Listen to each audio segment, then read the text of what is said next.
Hey, Corinne. I'm trying to think. You had work today, didn't you? Are you done yet, or are you still at work? I just got done a few minutes ago, actually. So, what do you want? Is there any reason you're asking, or... You don't usually message me out of the blue like this. What? Can't a man express concern over his own daughter? Think about it. You're still in high school, and you're about to go walking through the streets downtown alone at night. Uh-huh. Okay, so tell me what you're really trying to talk to me about. Let me guess. You got a favor to ask of me, don't you? Is that any way to talk to your father, young lady? Here I was trying to make sure you weren't getting beaten up by some mugger, and you go and get all snotty on me. You're gonna have to work on that little attitude of yours, and fast. You're not gonna get any boys to like you if you treat them like that. That's nothing you need to be concerned about, Dad. Hurry up and tell me what it is you want to tell me. I'm not making any promises that I'll actually do what you want, though. Geez, you can be such a grumpy thing sometimes. Is it that time of the month? Anyway, so you walk by a convenience store on your way home, don't you? Yeah, and? I was wondering if you wouldn't mind picking up a few beers for me. I had a bunch here in the refrigerator, but I drank them all already. Oh, for the love of... You're drinking again, Dad? Both Mom and I have told you again and again that you need to stop. What do you expect me to do, just suffer through a whole evening sober? I work my ass off all day at the office. I'm exhausted. I need to relax. You and your mom need to get off my back about this already. We wouldn't have to be on your back if you would get it under control like we ask you. And Dad, I don't think I need to remind you about this, but I'm a minor. I can't buy you beer. It's kind of illegal. Oh, come on. You can figure something out, can't you? Like, I don't know, go to a couple different places and hope they don't card you? I'm not gonna break the law so you can get even drunker than you already are. Actually, come to think of it, didn't you have work today? You're done awful early. Yeah, about that. I took the day off today. Why? Because when I woke up this morning, I was super hungover from last night. All I did was sit up in bed and the room started to spin, so I laid right back down and called in sick. I wish I could say I was disappointed, but nothing you do surprises me anymore. It's like you've been on an endless downward spiral ever since you got laid off from your job. You said you were going to look for a new job as soon as possible. Whatever happened to that? How's the job search going? What do you mean? I am working. Yeah, a part-time job that you explicitly told us you were just going to do until you found a decent long-term job. It's been 6 months, and you're still doing the same part-time job. So, I repeat, how is the job search going? It's going.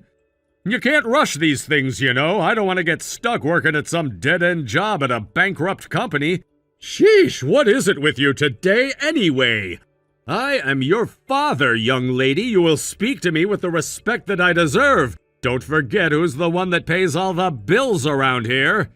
Oh boy, here we go again.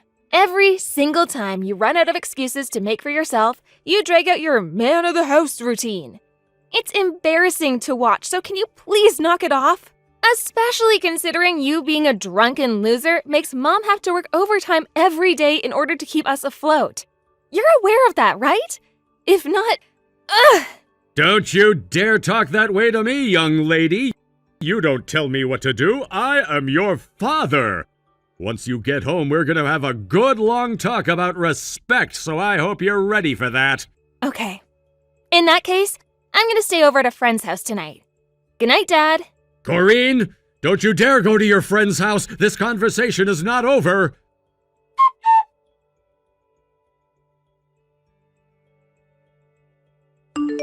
Dad? Where are you? What are you doing right now? Where I am and what I'm doing are none of your business. What do you want? You know what I want. Did you take money out of Mom's wallet before you left the house today? Mom says there's $100 missing. She's been searching all over the house for it. Take? Don't be ridiculous. I didn't take anything. That money is all mine in the first place. How could I take something that's already mine? Mom was going to use that to pay the credit card bill. Why would you just take that without her permission or even simply telling her? You could have just said, "Hey, honey, I need to use that money for something," and then all of this would have been fine. I already told you, Corinne, that is none of your business. And why are you the one talking to me about this anyway? Where's your mom? What's she doing? Really? You're gonna stand there and pretend like Mom hasn't been texting you all morning?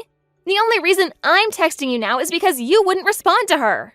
What a lousy wretch that woman is. How could she get a kid to do her own dirty work? You know what? I'm getting sick and tired of her insolent attitude toward me. You tell her that until she apologizes for how she's been treating me, I ain't coming home. And now you're making Mom out to be the bad guy? Jeez. You're the one who took her money. She needs that money. Give it back. I've been working all the years we've been married to support her. She's never had any issues with mooching off of me for money, but now she wants to throw a hissy fit when I take some of it back? Both of you are out of your minds. You're the one who's drunk right now. Also, don't act like this is the first time you've ever done this either. Usually it's just $20 or so, but this time, Mom just couldn't overlook it. Everything we have is the product of my hands. I paid for everything, the house, the car, our food. There's nothing wrong with me keeping a little bit for myself every once in a while. Look, if you don't want to give Mom back her money, then I'm coming over there right now to take it from you. Where are you? You can come down here if you want, but you're too late. I had the day off today, so I decided to go out and have a few drinks. I already spent all that money. Ha ha ha ha. You are such a scumbag. Mom has put up with so much for your sake because she believes you can do the right thing. But I guess she was wrong about you. Don't you care about disappointing Mom at all? She's disappointed. I'm disappointed that she refuses to shut up and do as I say. She should show more gratitude to me for all I do as the head of the family. You really don't get it, do you? Whatever. Just don't expect Mom to put up with you forever. You sure do like to complain about how I lead this family, huh? Well, what about you two? What have you done for our family lately? How much time do you have? Mom has part-time jobs in the afternoon and evening, and I give Mom some of my paycheck to help with expenses too. You've got no right to question our dedication to the family. You've completely abandoned looking for work. I'm not talking about money. I'm talking about the house. You two have been so busy with work or whatever that you've completely stopped working around the house. We do whatever we can when we have the time. This is your idea of whatever you can? The house is a mess. I mean, we have 2 freaking women in this house and you still can't keep it clean? You can complain to me after doing my laundry. I don't believe you. You don't work at all, outside or inside the house. And you want to tell us to do everything for you? When was the last time you washed even a single plate? Oh boy, here we go again, blaming me for your failures. I didn't raise you to be such a lazy girl. That's it. I'm done with you. Talking to you is so pointless. You're such an idiot. Did you just call your own father an idiot? Oh, silly me. I'm so sorry, Dad. Won't you please forgive me? Yeah, you call that an apology? You apologize just as well as you take care of the house. You and your mother have been going out together pretty often lately, haven't you? If you have time to go clothes shopping or whatever, you have time to clean the house. What, you get to go off and drink yourself to death, but we can't enjoy ourselves from time to time? Wait a minute. What do you mean, enjoy yourselves? I mean, just that. Have fun. You have fun at the bar, we have fun doing other stuff. So, I don't think you have any right to complain about us doing whatever we please. Sure I do. I'm a man, you're not. A woman's place is in the home, a man's place is wherever he damn well feels like. Right. How could I forget we're still living in the 1500s? I'll leave you alone to enjoy whatever dive bar you're in right now.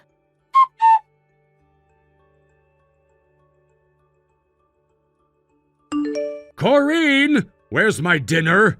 Sorry, Dad. I didn't have time to put anything together. You can go and buy whatever you want, just get fast food or something. What? You mean to tell me you were too busy to even throw together a simple sandwich for me? And where's your mom? I can't find her anywhere. Are the two of you together? We went out to dinner together tonight. So don't worry about picking up anything for us. You can eat whatever you like. What? You two went out to dinner without me? The man of the house, the person who's paying for that dinner? The laundry isn't done, the dishes aren't clean, the floors aren't swept, and you're eating out? Wait a minute. Who do you think is paying for this dinner? And it's not just our dinner tonight. Who pays for all of the food that's in the refrigerator right now? Me and Mom do. What? What are you talking about? I'm the breadwinner of this family. You've got some nerve to tell me that you're the ones paying for everything. I don't believe this. You don't even know how much money you make? That's so pathetic, I don't know whether to laugh or cry. You can't support a family of 3 on $500 a month, you moron. The amount doesn't matter. I'm still the breadwinner. You've got no right to go out on the town without me. Oh, excuse me, I need to make a correction. $500 is just what you take home every month. Out of that, you only put $200 towards our expenses. So, you want to call yourself the breadwinner when you're only contributing $200 a month? You're insane! I make more money than you at my part-time job. Wow, I'm just too busy with looking for a new job, that's all. You have all the time you want to work. You're still in high school. Uh-huh. So tell me, Dad. I tried to ask you this a while back, but you never really gave me an answer. How's the job search going? Any leads? You've been looking for more than half a year now. If you like where you're working right now, that's fine, but why don't you just start working there full time? You're not so busy that you can't drink yourself stupid every other night. Why not pick up extra shifts here and there? That's an adult matter. A kid like you could never understand. I have to deal with way more stupid bullcrap than you could ever dream of, so keep your ignorant mouth shut. No, Dad. Trust me. We have to deal with way more stupid bullcrap than you. You know, Mom started working night shifts recently, right? And I'm working the maximum amount possible on all of my days off. What are you doing while Mom and I are working, Dad? Drinking, watching TV, drinking, snacking, drinking some more, and then passing out. I have to have some way to unwind. You have no idea the stress I'm going through. If I had to stop drinking, I don't know how I'd be able to deal with it all. You have stress? We tell you time and time again to stop taking money. We need to pay the bills, but you keep doing it. We tell you time and time again to stop getting drunk every night of the week, but you keep doing it. You don't think living with someone like you is stressful? It's downright torture. I won't tell you again, Corinne. You will not speak to me that way. I am your father, and you are my daughter. You need to know your place. I know exactly where my place is. It's you who doesn't seem to be conscious of your own. Take a look in the mirror sometime. Now, if you'll excuse me, I would like to go back to enjoying this pleasant dinner with Mom. Don't interrupt us anymore.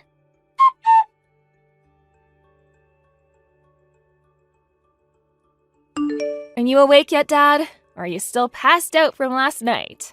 What do you want? Are you ready to apologize to me for the way you were speaking to me last night? No. Are you regretting all the booze you drank last night to soothe the shame of getting shown up by your own daughter? You were passed out on the couch when we got home, so we left you there. Then, when we got up this morning, lo and behold, you hadn't moved an inch. Shut up. I didn't pass out. I could hold my liquor. I could have kept going for hours if I wanted to. Now stop giving me crap about drinking. Well, Dad, if that's what you want, so be it. I will never complain to you about your drinking ever again. It's about time, good grief. Hey, hold on a second. Where are you? You're not in your room. Or the living room. And, hey, your mom isn't here either? Are you two off somewhere screwing around again or something? We were intending to talk to you about this last night when we got home, but since you hadn't even woken up or even changed sleeping positions by this morning, we figured there was no point in waiting around for you. Now that I have your attention, would you like to have a bit of a conversation right now? Conversation about what? I feel like someone's shoving a red-hot Phillips screwdriver drenched in bleach into my brain right now, so make it quick. As you wish. Mom and I decided that we're going to move out of the house. She left a stack of divorce papers on the table, so read through them and sign them at your earliest convenience. Huh? What are you saying? Is this some kind of a joke? No, Dad, we are 100% serious. Look for yourselves. All of our stuff is gone, isn't it? There are some large items that we left behind. We'll come back for those later. We'd appreciate it if you could help us move them into the car when we do. I don't believe this. What's your problem? What's your mom's problem? Wasn't that made clear by the stack of divorce papers? Our problem is you, Dad, and we're solving it right now. We are sick and tired of having to deal with your nonsense. So, for the past several weeks, Mom's been looking all over for an apartment that we can afford. Mom told me from the beginning that as soon as she found a good place, the two of us were going to leave and never look back. Is that what the two of you have been doing lately? Looking for an apartment? Yep. Mom managed to find the place we're moving to today just a few days ago, and she fell in love with it right away. The gas company just came to turn the gas on, so we're waiting for the guy they sent to get that taken care of. What do you think you're doing leaving me like this? I never gave you my permission to move into a new place. Dad? Hello? Are you still half asleep or what? Mom's divorcing you. So she doesn't need your permission to do anything anymore. And neither do I. I'm gonna stay with Mom from now on. You two are out of your minds. Don't you realize what you're doing? You think two women like you are going to be able to make ends meet by yourselves? Not to mention you're still in high school. How are you going to get by? I mean, I don't see how it's gonna be that much different from the way we're getting by right now.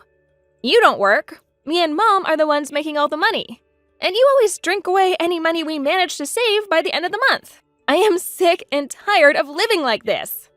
Honestly, with you out of the house, we'll probably be in a much better financial position.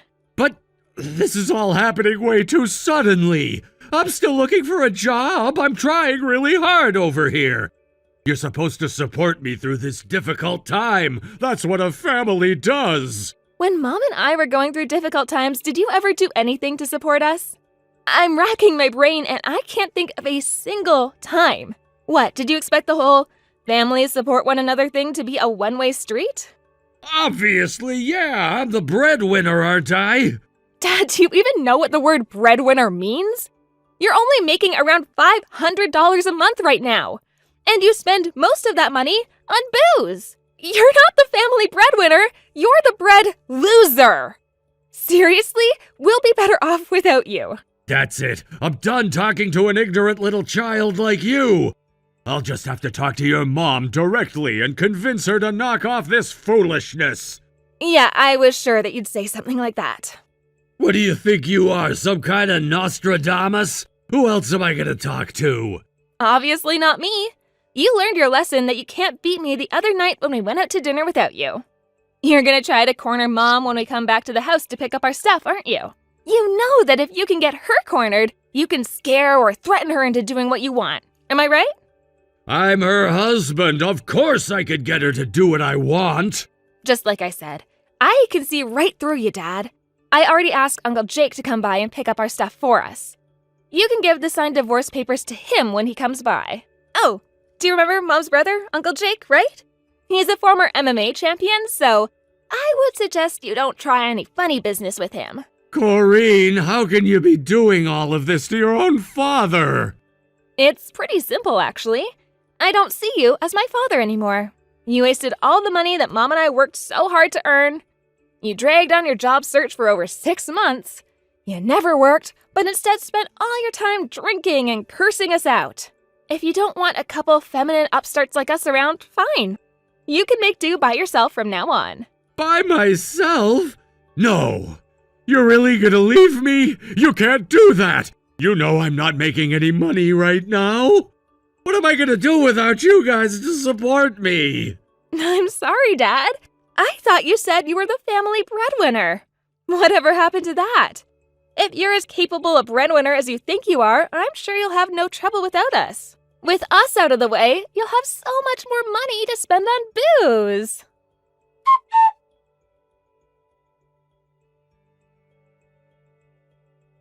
After that, I called my Uncle Jake and had him stop by our old house to handle my dad. Needless to say, Dad didn't put up much of a fight when Uncle Jake told him to sign the divorce papers.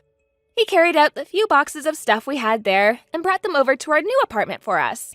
I've been making records of all the abusive things my dad has done to us over the past 6 months, including audio and video recordings. I presented them all personally during the meeting between Mom and Dad with their lawyers. Honestly, seeing the look on his face when I pushed play on the audio recordings was one of the most satisfying things I've ever experienced. We caught wind that my dad had been hanging out outside of our apartment lately, so I put on another call to Uncle Jake. I don't think we'll have to worry about Dad anymore. Mom told Uncle Jake she feels bad that he has to act as a sort of personal bodyguard to protect us from her ex-husband, but Uncle Jake told her that putting bullies like my dad in their place was the reason he got into MMA in the first place. Since we don't have to worry about Dad anymore, our next goal is to forget about him completely. Once we do that, there won't be anything keeping us from enjoying our new life together as mother and daughter. Thank you for watching. Don't forget to hit the like button and subscribe to the channel. Hey Pete, so how are you feeling about all this? Were you able to persuade your mother? Was the plan a success or not? Oh, Abby, I'm really sorry. As I expected, I knew this was going to be impossible. I really didn't want to hear that she was going to come. It's a little rude to crash someone's honeymoon like this. Yeah, I thought so as much. There's no way that she'll go home if she's on her way to the travel destination. Yeah, when I got off the airplane, I was shocked to see her there, too. She wasn't planning on telling me anything, so I didn't think it was necessary to kick up a fuss. Wow, your mom sure knows how to plan ahead and move without us knowing. It's incredible. I wish she refrained from interfering with our life just this one time. Now that she's come this far to, I guess, keep an eye out on us, there's not much we can do, right? We can force her to get back on a plane. Yeah, I wasn't sure if doing that would be the best thing. But we can make this work, can't we? I'm sure that this'll be a great honeymoon away from everyone. But don't you think her being her is too much? Don't you think it's better if she goes home now? I'd be more happy with that happening, okay? But as I said to you before, Abby, I don't think that would be possible since she just got here, and it would be a waste of time, money, and effort on her part. But she's interfering with our honeymoon, Pete, right? Are you just telling me to give up on trying to get us alone? You seriously want your mom hanging out with us? I suppose you should. What are we going to do about the room arrangements? We haven't made a reservation for her, have we? The room that we've got for us is only supposed to be for 2 people, so there's no way she could sleep in the same room as us. When I was checking in, I decided to check to see if there was any other rooms available. There's only one room that she can get into right away. You're seriously the best and know when to think ahead. Thank you so much for that, Abby. I tried to convince my mom to not come. I'm sorry that you had to take care of the check-in process for her and everything else. I mean, there's not much more we can do about this situation, but it seems to me that there's no point in her besides being here. I don't know why she insists on coming with us. Her role is not to keep an eye on us 24/7. This is our honeymoon. Don't you think it's an invasion of privacy? Ugh, I guess I'll just do my part as the daughter-in-law. Well, it would very much help me if you could do that, Abby. I guess we'll head over there straight away. Yeah, okay. I'll be waiting here for you both. Oh, actually, there's something that I've been wondering about. Can I ask you a question? Oh, okay. Is there something else that's bothering you apart from my mother being here on our honeymoon? I will say that the thing that shocked me the most about today, but no, that's not quite what I want to ask. I just want to ask if your mother drinks a bit of alcohol? Yeah, I suppose she does a little bit. She had a wine or something like that on the plane ride over, and while she was waiting for me at the airport, she had a drink in her hand as well as her luggage. Okay. That's what I thought. When I saw her last, her face was red and blotchy. It's been on my mind for a while about how much she loves drinking. Yeah, I expect that she'll be drinking a lot today with me, since this is more or less a holiday for her. I'm sorry in advance about that. I know you put up with a lot. That's fine, but don't go too overboard with it, okay? When you drink, just do it in moderation and drink water as well, alright? You've got a bad drinking habit. Yeah, you've told me that much. I know that I do. As a result, I've reduced the amount I drink considerably, so there's really not that much to worry about, Abby. I understand that, Pete. I'm just hammering it into your head so that you remember. I'm just afraid that you'll let alcohol take over, you know? Yeah, I get that, but it'll be fine, Abby. I won't do anything to spoil our honeymoon. But I can't say anything when it comes to my mom, though. Okay, I just flagged down a taxi, so we're heading your way. Okay, cool. I guess I'll see you both very soon. I'll be waiting here in the lobby when you get here.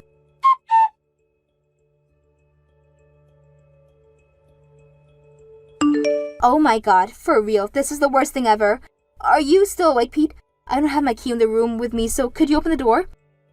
Okay, chill. There's no need to be so angry. So how was it? I bet it was so nice to jump into the sea at nighttime, right? Well, if you're so excited about, why don't you get in and experience it for yourself, Pete? Who literally pushes people into the sea? What on earth were you thinking leaving me alone for? No, that's not quite how it was planned out. Look, I never thought that you would fall into the ocean so beautifully. To be honest, I couldn't help but laugh. Even when I think back on it now, it still makes me laugh. Come on, it's funny. Why are you so angry about it? I don't care about that right now. I just want to be let inside the room. Did you read what I said to you, Pete? Also, didn't I tell you about your drinking? I said that if you want to drink alcohol, do it in moderation. But what's the point when you're both as bad as each other, huh? I can't laugh about any of it right now. Oh, come on, have a little faith in me, Abby. Also, have some confidence in yourself. My mom burst out laughing. Her reaction was great. It was worth it to throw you in. Look, just because you're drunk doesn't mean I give you the approval to do anything to me, alright? I'm so furious about this. Don't you get how I feel, Pete? Oh, come on, it's fine. Don't be so angry about it. I'm just so excited because this is the first time that I've had a bit to drink in a long time. This is turning out to be a really fun honeymoon. Don't you agree with me? Okay, let's just stop being so moody. Please forgive me for being so rude and pushing you into the water. You know, your mother forced us to let her come with this honeymoon when it should just be the two of us, and I knew not much could be done about it since she's already got on the plane. You know that I forgave her for doing that, right? And this is how you both repay me? For my kindness? Playing pranks, drinking a lot, and pushing me into the sea? Why should I forgive you for doing this to me? Don't you see how upset you both have made me? Why should I have to put up with this crap when I want to relax? Geez, you really need to calm down. No wonder this is why my mother and I drink a bit, because we have to deal with your moods. This is enough to make my eyes roll. The water that you fell into was shallow anyways. What's the big deal, huh? You weren't gonna drown or anything like that. The water height was barely that high, okay? It doesn't matter how high the waves were or how shallow the water was, Pete. It was the fact that you shoved your own wife into the sea. Didn't you think about what would have happened afterwards? Did you not think that I'd have to walk back into the hotel, soaking wet? Did you think of anything, Pete? Oh, stop taking it so seriously, Abby. Being suddenly pushed into the sea doesn't happen every day. It's a rare experience for you to have. You needed to cool off anyways. This made our honeymoon an unforgettable trip. In a sense, we can think back on it as a good, fun memory, right? Well, you can say that, but I can't because it happened to me. What would you have done if I had gotten hurt when you pushed me, Pete? Well, it doesn't matter because you didn't get hurt, all right? You turned out to be okay. Since you're contacting me, your smartphone must have been safe in your pocket. Don't you think it's a rare thing to get wet and to injure yourself at the same time, Abby? That's not at all a blessing in disguise, Pete. Sometimes it can happen to people. Even at that height, depending on how you fall, there's a possibility of breaking a bone. Besides, it's also possible to drown even if it's shallow water, okay? Some children do. Did you have that on your mind when you did that to me, Pete? You're literally overanalyzing what happened to you, Abby, and I'm so sick of it. There's absolutely no point talking about what-ifs when they didn't happen, okay? You were injured and there's no water clogging up your phone. It's lame to complain about something that's over and done with. I was able to laugh it off, but now you've ruined it. Well, I'm not here to make you laugh about it, but I guess it's not worth going on about it anymore. You still deny you've got a bad drinking habit when stuff happens. I told you that I've been holding back since you told me I had a bad habit. If you drink for the first time in a while, you'd get drunk quickly, right? Don't you think that this is also your responsibility too? Since you said I could drink? Don't throw all the blame on me. Oh my god, it's literally impossible to talk to you when you're in this state. Don't you know that it's basically impossible to cure a bad habit like heavy drinking? If it doesn't heal, there probably should be limitations put in place. That's what I was trying to do. Don't blame your bad habits on me, Pete. It's not all my fault, it's just in my genes. My mother is like this as well. Look, I don't know the details of why we're both like this, Abby, but we're just a fun, loving family, right? Yeah, sure, Pete. You keep thinking that way. I guess you could say it looks like fun to be in your family. I'm going to be there soon, so unlock the door. I better take a shower first so I can get the sea smell off of me, and then I'll go straight to bed. It's getting late now. Okay, good to know, but I think my mother is using the bed that you're sleeping in, so I'm not sure what to do. Excuse me? Why is she in my bed for? Didn't we get her a separate room for her to stay in? Yes, we did, but we were drinking together and then she started getting sleepy, and before I knew it, she fell asleep in your bed. I guess it's first come, first served. Oh, you gotta be kidding me right now. Fine. I'll just sleep in your mother's room. I don't even want to see your face right now since you've made me so angry. This works out fine. Yeah, okay, you do whatever you want, Abby. Just contact me again when you get back so I can give you the key to her room. That is, if I'm not asleep by then.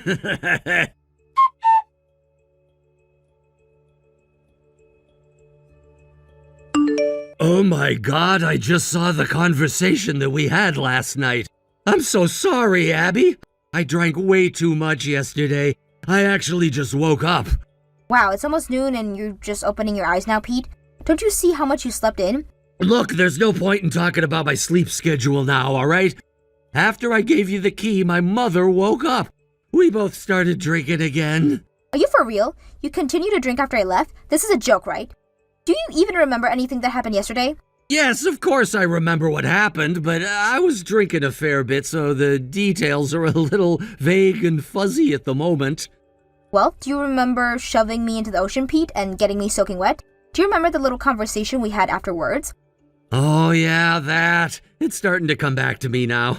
It was so funny that I don't think I'll ever forget that happening. Why, what's up? Are you still mad about it? Why would you think I'm not angry about it? There's no way that I can forgive you for doing something like that to me. I could have gotten hurt. Oh, come on. I was drunk and didn't really know what I was doing, so it can't be helped. I'm repenting my sins now for it, so please forgive me. But you know, when we look back on it in the future, we'll know that it was a good memory from our honeymoon, right? Well, I don't think that's the right attitude to have at all, Pete. Anyways, what's happening with your mother? Don't tell me she's still sleeping. Oh yeah, she's still asleep here. She drank so much yesterday that she didn't feel like waking up too early. So, I apologize about yesterday. Let's go sightseeing today. Huh? You're kidding, right? No way am I going anywhere with you.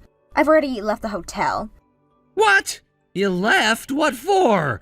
Are you serious right now? You're gonna come back here, right? I guess we can go sightseeing once you're back. No, didn't I just say that I'm so angry at you, Pete? Why don't you get into your thick head of yours? I told you that I left and I'm not planning to return either. Why did you think I came over to your room yesterday to get my luggage for? Of course I want to leave the hotel. I don't want to be near you. Okay, I guess you did that in the moment. You're outside the hotel, right? Where are you right now? Don't be angry with me, Abby. I want us to enjoy the rest of our honeymoon together. It would be such a waste if you left right now when we just got here, okay? That's why I said that it wouldn't be possible to meet. First of all, I'm in my hometown right now. Wait a second, what are you doing in your hometown for? Huh? What's going on here? Where are you right now? Tell me. Why are you being so hostile towards me? I'm at the local courthouse right now. I'm getting divorce papers filed, and then I'm going to return to my parents' house. I took the first flight out this morning. Wait a second, what? Just hold on there a minute, Abby. Are you being serious right now? Is this a joke to get back at me for tossing you in the water? Are you really in your hometown right now? And divorce papers? Please explain to me why you've jumped to this conclusion, Abby, so that I can understand what's going on. I don't think I need to give you an explanation or make you understand, Pete. I'm getting a divorce from you because I've run out of love for you and your family. So I'll just go to the courthouse and file the papers. Then I'll make my way to my parents' house. Didn't I explain this part already? What's so difficult to understand, Pete? Okay, no, I seriously don't understand you. So you just decided that you ran out of love for me yesterday? Because both my mother and I were drunk? You were drunk, yes, and what's that got to do with it? Do you think that's why I'm going to forgive you for all your poor behavior? But it was all just a silly prank. There's no need for you to take things so far with this. You don't need to get so wound up about this. Don't you think mentioning divorce is going one step too far, Abby? That's not up to you to decide, Pete, alright? You do remember what you did yesterday, right? What, me pushing you into the sea? That little prank that I did that made my mother and I laugh? It doesn't even matter now, Abby. Well, you obviously don't have the cognitive ability to think that the prank was nothing more than just being funny, right, Pete? You just did it for laughs, right? Do you know how stupid that is? People can get seriously hurt if you do something like that to them all of a sudden. Do you not think before you act, Pete? Because when you're drunk, you sure don't. You just said that yesterday was funny to you, right? You obviously didn't care if I was okay, and if I was injured or anything. You just wanted to laugh. Do you know that I was just saying that? It's just words. There's no real meaning behind what I said, Abby. I wasn't being totally serious about it being funny or anything. I feel like you're taking this way too far and overthinking everything that went into me pushing you and my reaction afterwards. Even though it was only a joke to you, it's still a huge problem for me, Pete. This is just the kind of person you are, whether you're drunk or not, and I'm sick of it. You literally take nothing seriously at all. Life is just a whole game for you, isn't it? You never had to accept the consequences for anything you've done, have you? It's impossible to live with a husband who acts this way. It will be impossible being your wife when you can't take anything seriously, Pete. I'm done with this. Okay, there's no need for you to do this. I'll get on a plane and be back soon, all right? I'll apologize properly when I get back, and it'll be in person. Abby, can you please just calm down about this so we can fix this? Please, I'm begging you, don't divorce me. We literally just got married not so long ago. Pete, you can come back whenever you feel like it. You're a free agent now. I'm not planning on letting you into my parents' house, Pete. I don't want you around here. It's okay with me that you go about your life doing whatever you want, okay? Because I'm not responsible for you anymore. You need to learn to grow up. Look, I'm an adult. I'm already grown up.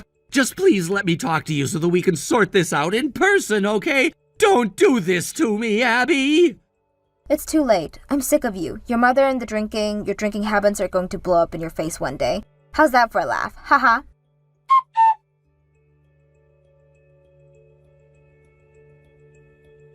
After that conversation ended, word of Pete and his mother's behavior spread around the acquaintances at surprisingly speed. The word of what he did spread to his local friends, and one of Pete's coworkers said it became a hot topic at work. As expected, Pete was fired due to the rumors as they were unconfirmed, but he did lose his special position in his company. So after that, he just quit. His acquaintances believed what was said about Pete, and so they slowly started to abandon him one by one. He lost all his energy to try and win Abby back, but in the end, he grew tired of her saying no. He obediently agreed to a divorce from her. Like Pete, his mother seems to have lost contact with her friends due to the rumors going around their behavior on their honeymoon. As a result, the two of them lost all contact with other people in their lives due to their extreme drinking habits. No one wanted to be influenced by how they drank every day. They found their behavior appalling and told them to get some medical help. It seems like after being told that, they might need to put their lips into a glass of alcohol never again. As for Abby, she divorced Pete because of his poor behavior and started living with her parents again in the house. She found it better off to leave the marriage earlier rather than later so that she could work and live happily. Perhaps because of the incident on their honeymoon, people around her, including her father, are cutting down on their alcohol intake. She's very grateful to have this help from her parents during this time in her life. She's looking forward to the future, without Pete, of course. Thank you for watching. If you like this video, please give it a thumbs up and don't forget to subscribe to see more content like this. Thank you for watching. Don't forget to hit the like button and subscribe to the channel. Hey Nancy, are you there? I was just wanting to check up on you and make sure that everything was going good. How are you doing? Physically, I mean. Wait, what? I'm confused. Why are you even sending me a message like this? I mean, I'm fine, but still. Well, I just mean, I just wanted to ask if there have been any signs of you being pregnant yet or not. You don't feel queasy or nauseous or anything like that at all? I'm really sorry to tell you, Oscar, but now I don't really feel any of those things. I feel basically the exact same way that I always do, if you really want to know. Oh, I see. Then I guess that must mean you're not actually pregnant then, right?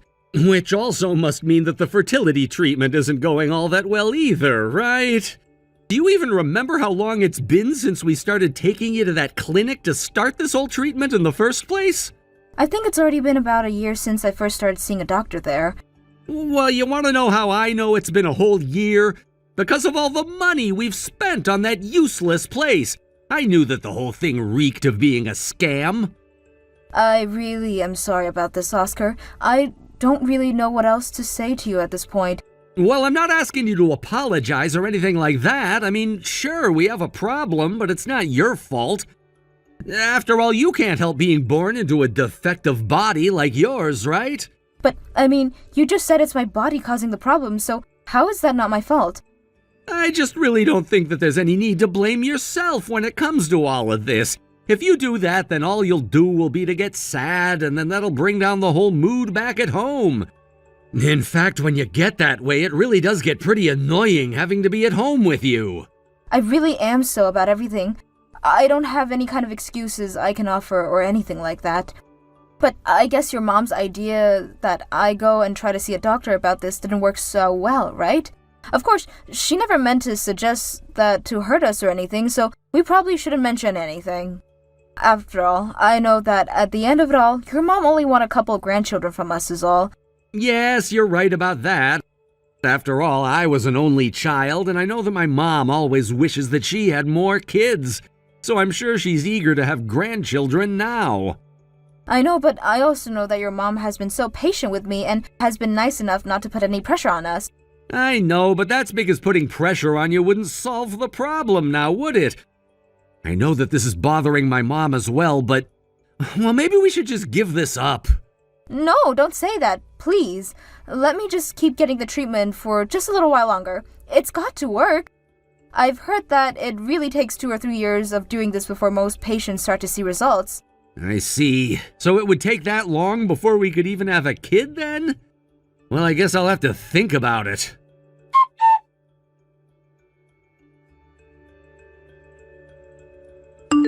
Nancy, are you there? I just wanted to let you know that I heard the big news and I am just so excited for the two of you.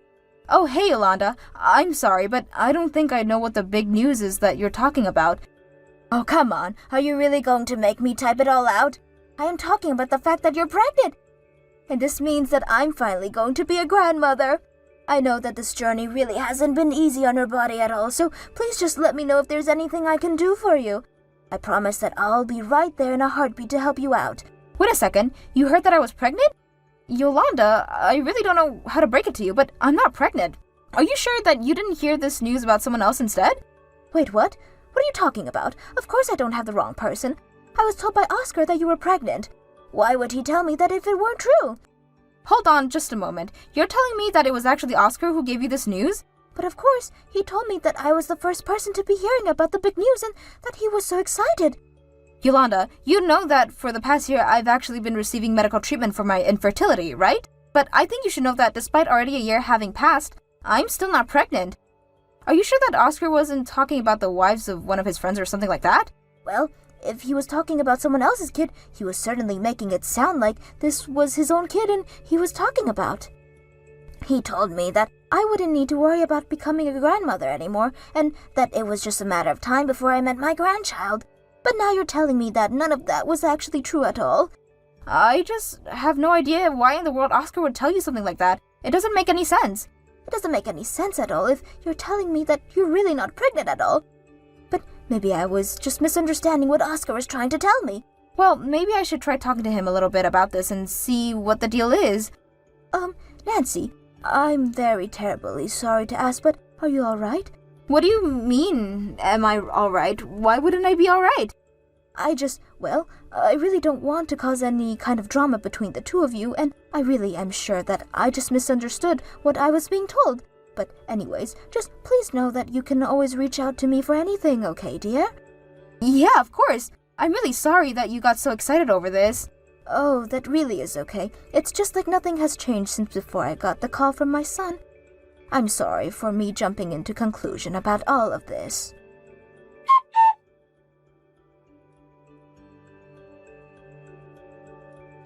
Hey, Oscar, are you there? I just want to know, why in the world did you lie to your mom and tell her I was pregnant?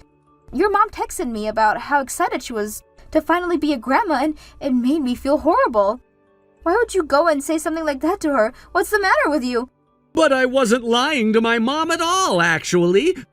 The truth is that I am going to have a kid, and that's all that I told her. But then you're just wrong about that, because I'm not pregnant, so how are you having a kid?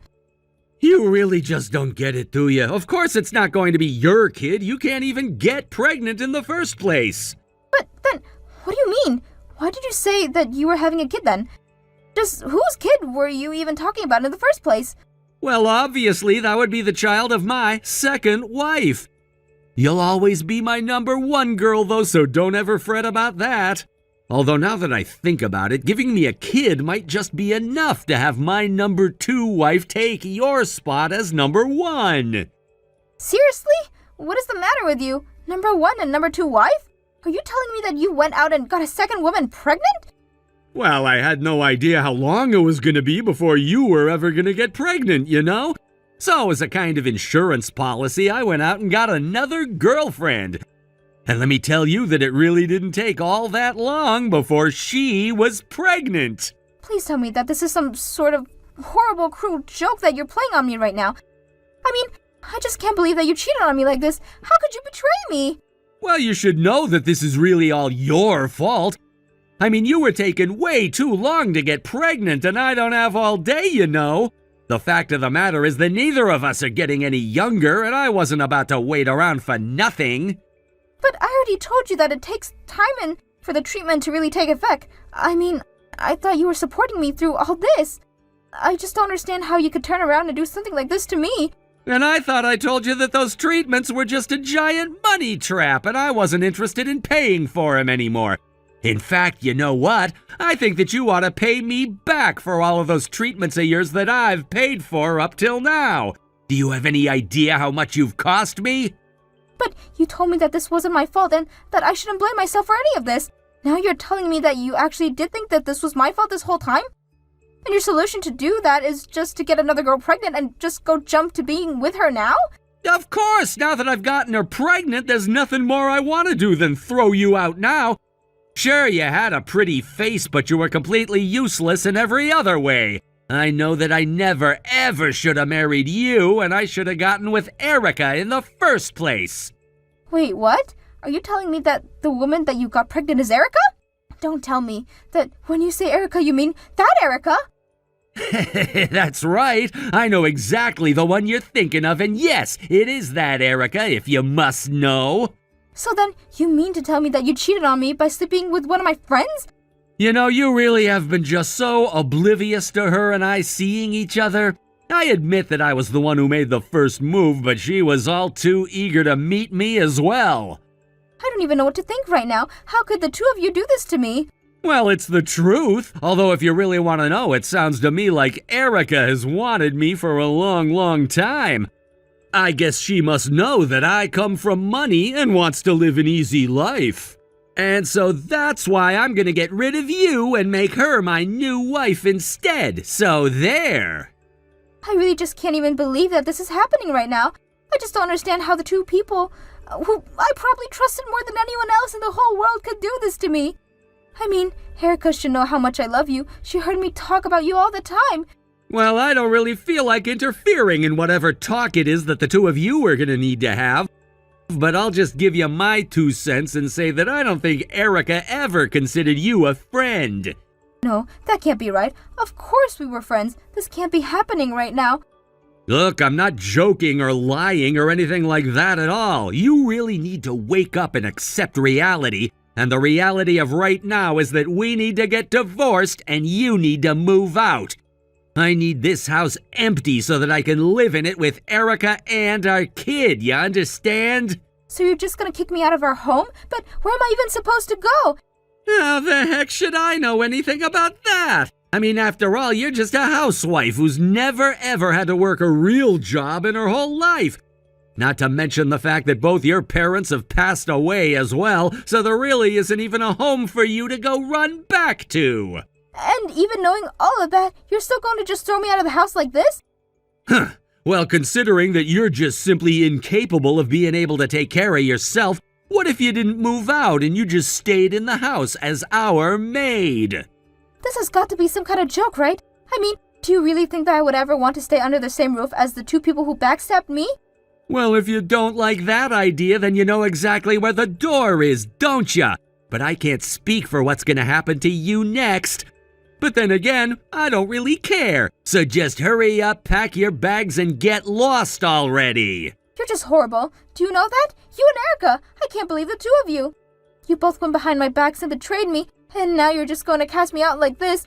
Oh, yeah, go ahead and cry about it. That's gonna solve the issue for sure. Oh, wait, that's right. Nobody is coming to help you at all. So why don't you just run away and never come back, and I can finally live with a wife who can give me children, and my mom grandchildren. I'm never ever going to forgive you all for this. You're going to pay for this.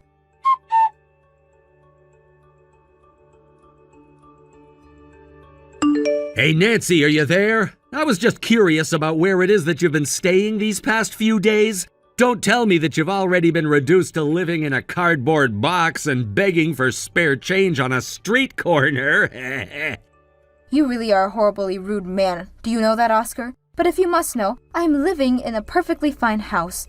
Oh, really? You mean that you managed to find a house with an opening that you could live in? Or is it just some condemned old building that you're squatting in? No, it's nothing like that at all. It's a perfectly regular functioning house that is really quite spacious, if I do say so myself.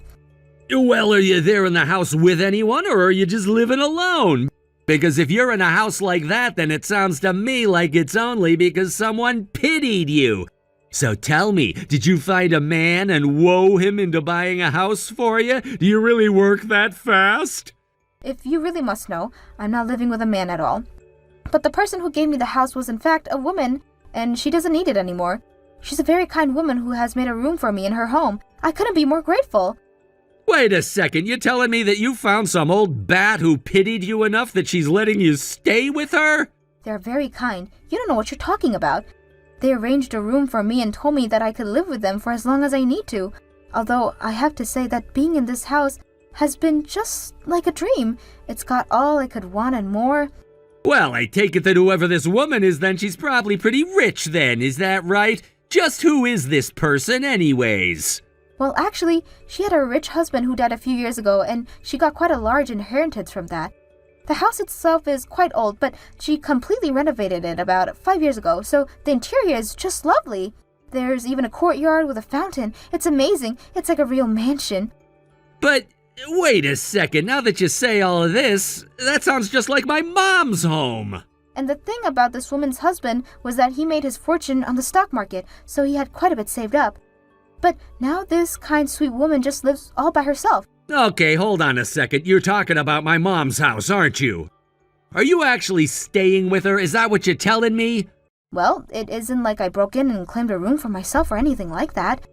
It was actually your mom who invited me here in the first place, if you want to know. But that doesn't make any sense at all. Why would my mom want to invite you into her home? Well, after you and Erica threw me out of my old house, I got a call from your mom. My mom called you after I threw you out of the house so that I could live with Erica and not you? But what did she want to talk about? Well, she was a bit worried about me, so she wanted to reach out and check in on me. And when she found out that I didn't have any place to go and lived at, she offered to fly me out to her place. Hold on a second. You mean to tell me that my mom offered to fly you all the way out to her house from here? Are you kidding me? I know that it was a long ways away from all that I used to, but I didn't have many other options. After all, I had lost the people closest to me in my life, and I didn't see any reason to keep my life here. But so why would my mom be doing all of this for you? I just don't get it at all. I would be more than happy to explain what's going on for you then, son. You see, I'm letting Nancy stay here at my house as long as she needs to get back on her feet. This is really the least that I can do for the poor girl after all that you've put her through. Wait a second. Is that you, Mom? That's right, it's me, your mother, and I have to say that I am just so let down in you. How could you treat a woman as sweet and kind as Nancy like this? I mean, as if cheating on her wasn't bad enough, you have to cast her out of the house like that? But well, she wasn't able to have any kids. She was totally useless to me, to us. I poured so much money into her fertility treatments and it got us nowhere. You wanted grandchildren, didn't ya? Of course I want grandchildren, but I didn't want you to treat your wife like this. And I didn't want you to cheat on her with her best friend either. Well, I figured that if Nancy couldn't do what wives are supposed to, then it was up to me to find a woman that could do all that. I thought that you'd be happy about all of this, Mom. I have no idea what part of this you thought that I would be happy about. But I want nothing to do with you or the little harrot you're with. I don't get it. What's wrong with Erica? She's a fine girl. You don't even know her well enough to be saying things like that. I don't care what you have to say for either of yourselves. The moment that I learned what you two had done to Nancy, I decided to make a very important decision. From now on, you are no son of mine, and the only real child I have now is Nancy. What are you talking about, Mom? Are you really telling me that you're going to choose Nancy over your own son? I told you already that I don't have a so. Besides, I can really empathize with Nancy after all. I wasn't able to have children either. Wait, really? This is the first that I'm hearing about all of this. Well, it's true, and until I actually got pregnant, I was told all kinds of horrible things. That's why I never ever wanted to put any kind of pressure on Nancy to make her feel bad of not having children. I didn't want her to go through what I did. But don't you get that there's no point in being so nice to her anymore? I mean, Nancy and I are divorced now. She's not even my wife. You know, I just never in a million years thought that you would be the kind of guy to abandon his wife so quickly like this. But well, what are you suggesting then? That I should have just waited with Nancy, not knowing if she was ever actually going to be able to have kids or not? You're supposed to stay with Nancy because she's your wife, and you've ought to have married her for life. There was never any need for you to go running around like this behind her back. I still just don't understand how you could do something so underhanded and dirty. I really don't have anything else to say to you about this. Please, Mom, I just know that once you actually meet your grandchild that you'll change your mind about all of this. I'll bring Erica over once she's had a moment to rest after giving birth. Look, Oscar, your mom already said that she didn't want anything to do with you or Erica, so why do you think she would want to come over? Why can't you just leave us alone already? Nancy, please, you have to explain yourself. I don't get why my mom is doing this. She just explained to you herself. She said that she felt bad for the way that you were treating me. She swooped in to protect me, and for that I am very, very grateful to her. But how did you even get her to care this much about you? It doesn't make any sense at all. I didn't do anything to get your mom to care for me. Thank you very much. But your mom is just a very kind person with a very big heart, and that's why she let me into her home. I suppose if you're looking for someone to blame, though, you can start with yourself since she felt so bad for what you put me through. Oh, just shut up and get out of my mom's house already. You don't belong there. As tempting as that is, I don't think that's what your mom wants. So anyways, if we've got nothing more to talk about, then I think I'll end the conversation here. Have a nice life!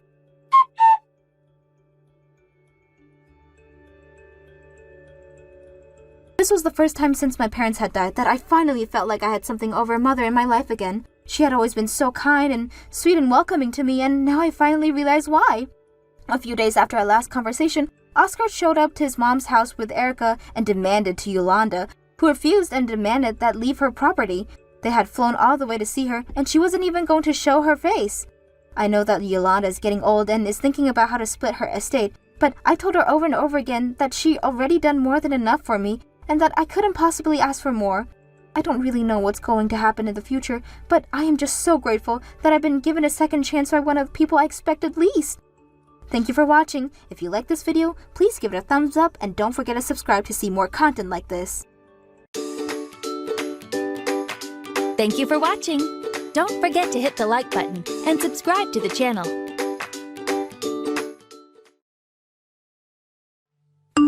Hey Mom, do you know where my notebook is? The one I use for sketching. I can't find it anywhere. Oh, that dirty book. I threw it away. What? Why would you throw it away? That notebook was important to me. I've been working on a really good sketch. I threw it away because it annoys me that you are wasting time drawing while I work my ass off. All you do is play around. But you said I needed to be quiet, so I began sketching because I thought that way I wouldn't annoy you. I meant be productive, you stupid child. Why aren't you studying anyway? I do. I always get homework done before I do something else, and I enjoy sketching a lot. Well, that is too bad because I do not approve of it. It's useless for your life. Do you think sketching is going to pay your bills? It's not going to do you any good. You're not allowed to draw anymore. Read something useful instead if you're so bored. Oh, why can't you figure out what is useful and what is not? How come I always have to tell you these things? I'm sorry. Mom, please don't be angry. Are you mad at me? Of course I am. I'm always mad at you because all you do is take away my time. Why did I even have you? You are such a burden. My relationships never last because I have you. Did you break up with your boyfriend? I thought you said you were going to marry him. You really liked him, right? Yeah, that was the plan. But thanks to you, it's ruined. What do you mean? Why did you two break up? Because I never told him I had you. He found out and he just took off. You kept me a secret? Of course I did. Men are always like that. They run as soon as they find out I have a kid. It scares them off. So I never told him about you, but he found out. Apparently he saw the conversation we were having on my phone. He saw that you typed Mom. Oh, I guess it's my fault then. Damn right it is. You always ruin things for me.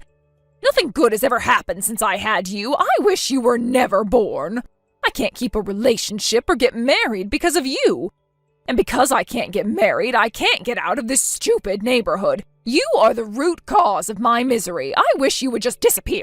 I'm really sorry, Mom. I really am. I never mean to cause you trouble. Please don't hate me.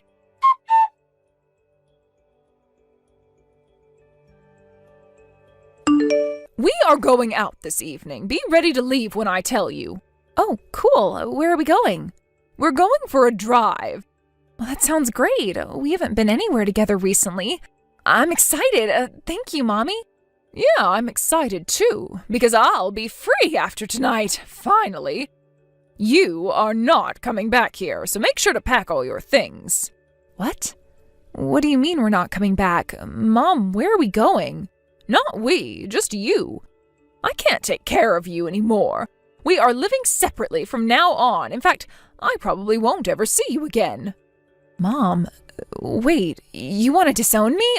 Please don't. I want to keep living with you. Don't be selfish. I said I can't take care of you. So it's not even up to you. Besides, I won't be staying here much longer either. Huh? Where will you go? I am moving out too. In fact, I am getting married. I'm starting a new life with my fiancé. You found someone? Yes, I finally found the right man for me. But he doesn't want any kids, so that's why I am leaving you. Mom, you can't be serious. I want to stay with you. Please don't leave me. I'll be good. I promise. Stop whining like a baby. You are old enough to understand your position.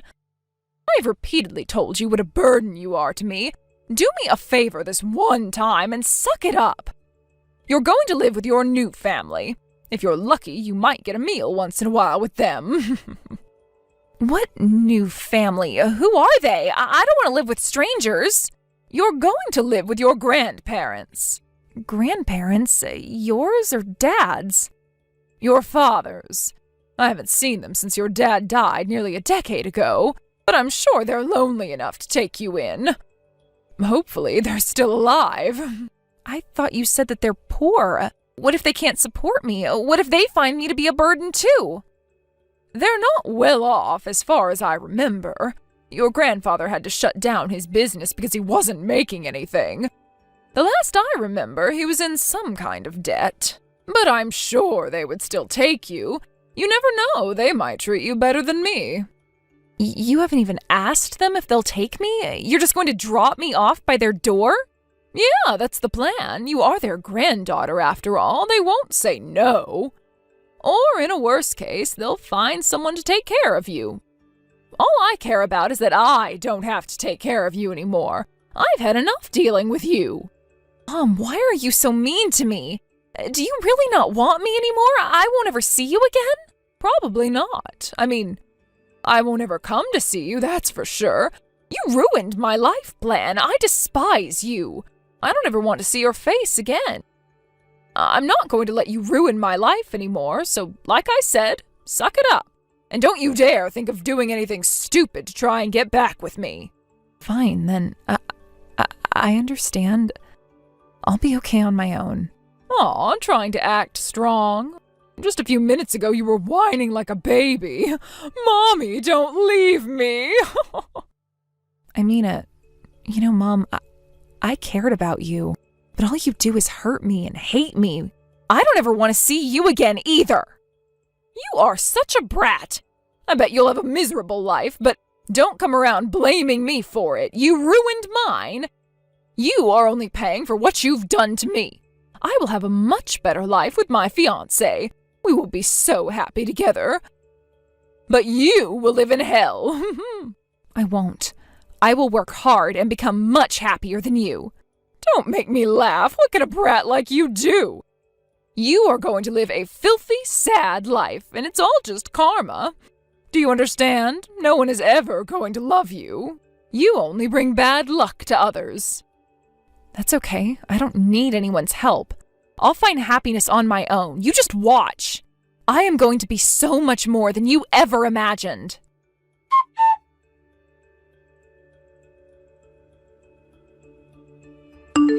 Hey, long time no speak. How are you doing, darling? Mom? Duh, yes, it's your mom. This is my account, isn't it? Who else could it be? Santa? Well, I'm just surprised because I thought you never wanted to talk to me again. Is there something I can do for you? I'm just bored. So, I figured I could spend a few minutes laughing at your miserable life. But hey, congrats! Looks like you made it this far without shooting yourself. Ah, I see. Well, yes, thankfully I am very much alive. What have you been up to these past 6 years? Has life been treating you any better than how it was living with me? Oh my God, you won't believe how happy I am now. I am happily married to my husband. We love each other so much, and unlike before, I don't have to worry about money because he has more than enough to support me. I am happy for you. Congratulations, Mom. So tell me, how old are you now? I'm 16. I heard you've been living with some other family. Did your grandparents end up not wanting you? Did they kick you out just like I did? I only lived with my grandparents for about a month after you left me on their doorstep. They treated me well, but were too old to take care of me. I had to move around a couple of times since. Oh, I knew it. You have always been such a brat. No one wanted you in their house, did they? It was inevitable. It's not easy for anyone to take care of another human being that's suddenly entered their life. Grandma and Grandpa's health wasn't great when I arrived at their house. They decided to let me go for my own good, and I understood. Luckily, my current parents took me in after moving around a couple of times. My current dad is your ex-brother-in-law. I see, so your uncle took you in. Oh, poor him. He wasn't given much choice, was he? I bet your current parents hate having you around, too. I mean, you are only a burden to them. All you do is take up space and money. You should be really thankful just for having some kind of roof. A burden. I remember you saying something similar on the day you left me. It's the truth, isn't it? I'm just being honest with you because you really are. You must have realized that's the truth when I left you that night. Tell me, how did it feel? You were trying to act strong, but I know you began to cry the moment I turned my back on you. Which, by the way, I do not regret one bit. My life has actually been so much better. I thank myself every day for making that decision back then. I do too, Mom, from the bottom of my heart. Really, thank you so much for deciding to leave me. What? Are you still trying to act strong around me? You don't have to do that, Miranda. In fact, that only makes you look even more miserable. Oh, I won't lie. I was quite shocked that my own mother would leave me. It made me so sad that I was unwanted. See, that's what I thought. You are finally being honest. But you see, Mom, soon enough I realized how easy it was to live without you. In fact, I realized very quickly that I was happier. Because when we lived together, all you ever did to me was yell and call me names. We had such an unhealthy relationship. I was constantly worried about your mood. I wasn't allowed to make any mistakes as a child. But once you were gone from my life, I realized it was okay to make those mistakes and to be a child. You are so dumb. You don't even realize that you made yourself think that because you were so shocked about being thrown out? You think you're smart, but you're not. Such a brat. Oh, you think so? Of course, I know it. You're just trying to be strong. But I have experienced so much more since I've been with my current parents. I mean, I never knew life could be so fun. The entire family celebrates my birthday like it's my first every year. They let me take private lessons at an art school. They are so nice to me. I'm really having a blast. Art school? You are still drawing? I'm surprised you even remember that I like to draw. Yes, I am. It's become my dream to become a designer. My parents are really encouraging about it. Unlike you, they do everything they can to make my dream come true. They don't throw away my sketchbook like you did. What? Oh, that is such a waste of money and time. You see, they see things differently. They consider my art school as an investment. They say that it's something worth the money if it means my dreams could come true. And my parents aren't cheap like you. Get it? Excuse me? They even take me on vacations every year. You wouldn't believe the places I've been. They think it's important that I see and experience things around the world so that I can broaden my horizons. I've already started to consider which college I want to attend, and they're willing to let me go wherever I think is best. Aren't they amazing? Wait a second. You've been traveling overseas? They take you on vacation? Yeah, it's super cool. Last year we went to Dubai, and the year before that was France. This year we didn't travel outside the country, but still made it to Hawaii. It was such a great trip. How is that even possible? Do you know how much it costs to travel that far every year? Oh, I get it. You usually live poor, don't you? I bet they have to save every penny to pay for the flights. I don't think so.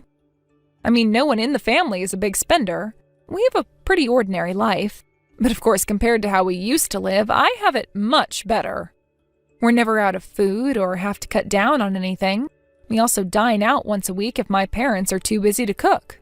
Hold on, are your parents that wealthy? You don't know? My uncle used to be your brother-in-law. I thought you would have an idea of what they do. I knew your father had a brother, but I never met him. How the hell is he so well off?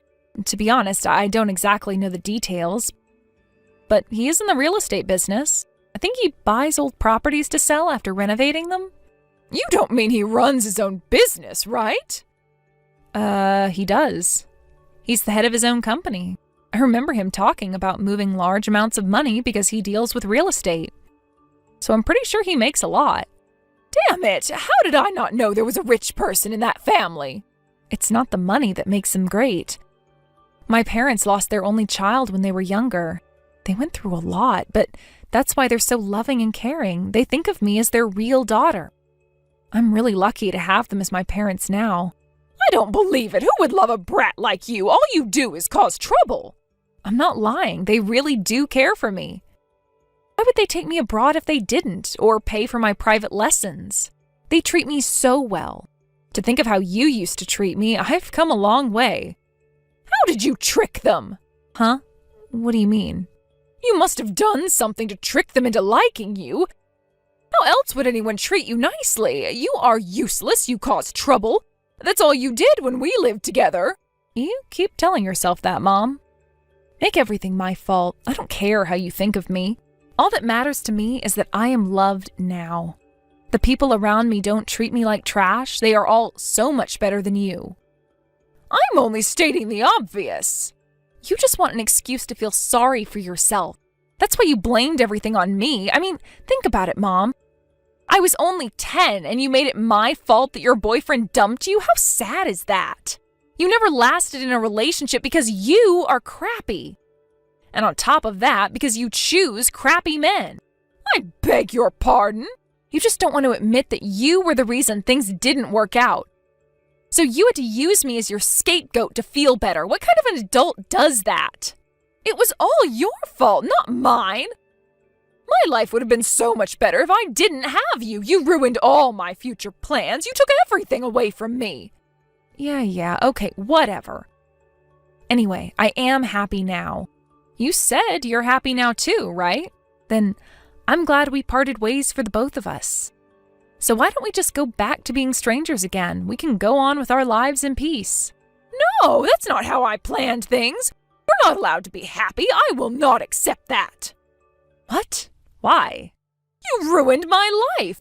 You destroyed all my dreams as a woman. You don't have the right to be happy after what you put me through. What the hell, Mom? That doesn't even make sense. I was just a kid. How could I have ruined your life? Anyway, it's none of your business anyway. I can be happy all I want. No, you can't. I will not allow it. You are supposed to be miserable, not happy. Hello? Are you listening? Hello?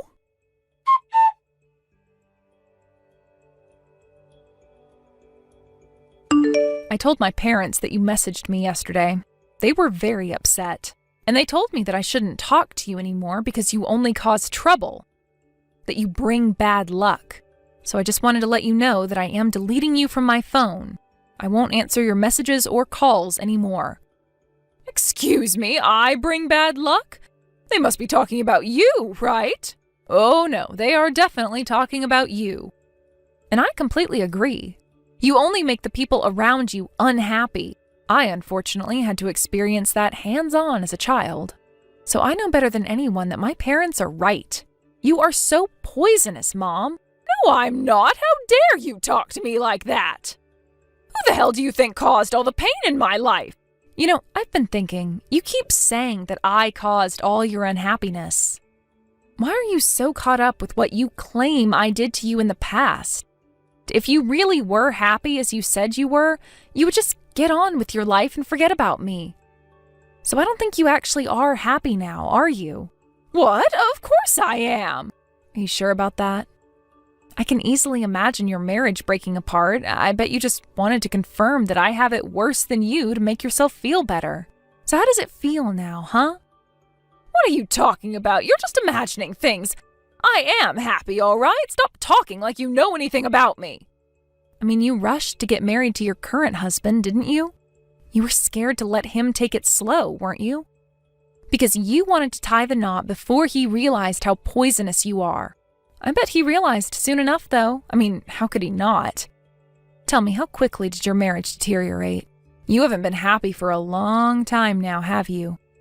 To think of it, it's a miracle that it's lasted for 6 years, considering how twisted you are. Shut up! My husband and I are doing just fine. I'm sure my husband still loves me just as he did when we got married. I'm sure?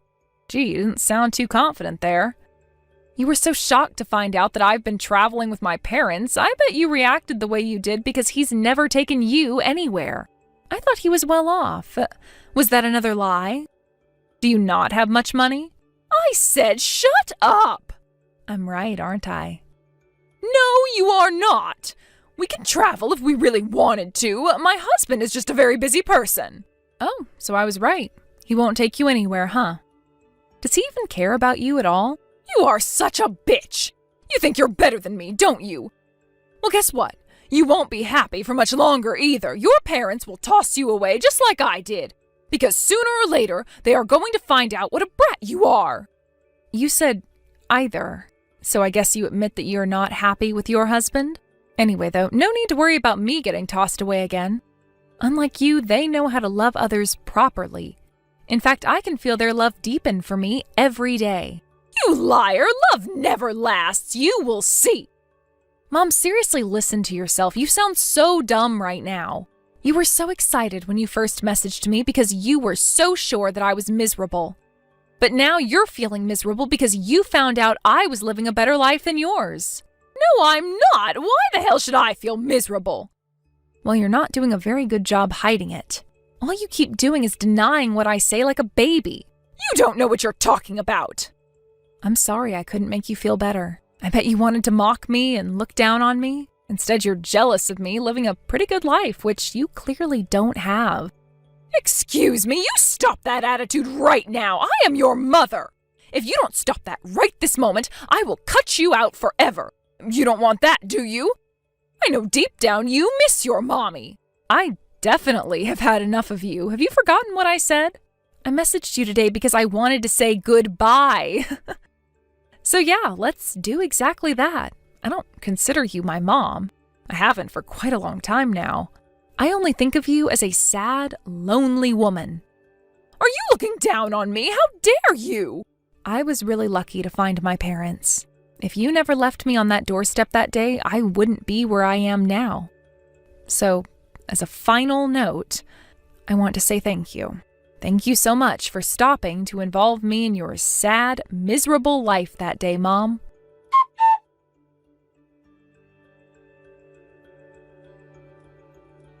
After our last conversation, I stopped talking to my mother for good. I blocked her immediately, so I will never know if she even tried. I intend to keep it that way forever. I'm sure she won't want it either, but there will be zero chance of me taking care of her at any point in my life. Honestly, I couldn't care less about how she ends up. The only people that matter to me are my current parents. They have given me everything that I have now, and for that, I will forever be grateful. My father later told me that he tried to contact my mother to tell her not to bother me anymore. When he couldn't get a hold of her, he used an investigator to find out what happened so he could defend me, just in case. He quickly found out that I was correct about her marriage. My mother was left by her husband for another woman whom he had been seeing for years.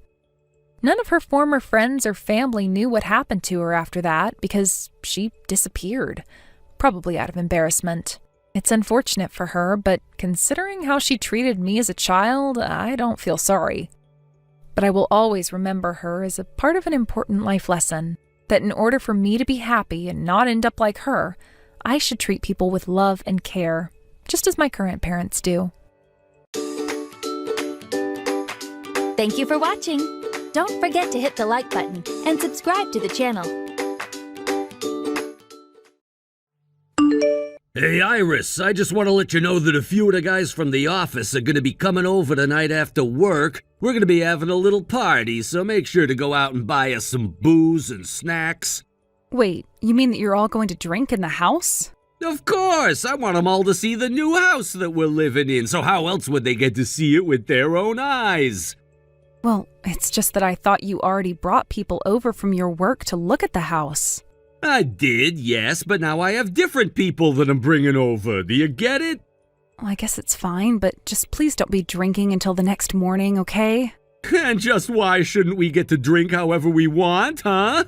Because how many people of the last group that you brought over just ended up falling asleep in our living room? If it's getting to that point in the night where people are slowing down, then just send them home. Who cares if some people sleep over at our house? Why does that even matter to you? I mean, can you really think of anything better than getting to relax at home, drinking with friends, not caring about the mess, and just being able to go to sleep where you're sitting? I am glad that you all have so much fun when you hang out together, but if you're going to be loud all night, then you might disturb the neighbors. I know that we're in a house now, but even so, you still need to be careful. And besides, if you really are going to be drinking all the way until the morning, then that means I have to go out and buy as well as make a bunch of food. And? I don't get what you're trying to say. Are you meaning that it's too much trouble for you? I'm not saying that it's too much trouble, but you know how I am. I'm still not feeling well, and I really would prefer if you don't bring anyone home at all. Oh, come on. How is that even fair? You're just making up things to get your way. Just go out and get us some booze and snacks. I really don't think I'm asking all that much of you. You want me to get enough snacks and drinks for you and all your friends? Don't you realize how much that's going to be? And then once you're all done and everyone actually has gone home, I already know that I'll be the one who has to clean up the mess you all leave behind. You never help me clean up after you've brought people over, Barry. You really have no idea how good you have it, do you? Honestly, who do you think you are complaining like this to me? Just do as I tell you to. I'm not trying to be a nag or anything like that, and I certainly don't mind going out of my way to do things for you. But I just feel really, really sick, and I'd rather just rest in my bed. Ugh, this is why I just can't stand women. Excuse me? What is that supposed to mean? I mean that women always do this. They always find some excuse to get out of doing work that they say they're always more than willing to do. And now that you're pregnant, you think you can just use that to get out of doing whatever you don't want to do. Well, I'm sorry to pop your little bubble, but the world doesn't stop spinning just for you. And sometimes I need to have my friends over so that we can all drink together. I'm sorry, but if you think that being pregnant is a cakewalk, then you really have no idea what you're talking about. And why are you even wanting to have some big party at home while your wife is pregnant anyways? Do your coworkers know about me? Are they really fine coming over when I'm like this? This doesn't seem right to me. What are you talking about? There's nothing weird at all. What would be strange about this? And if you must know, I actually haven't told my buddies about you.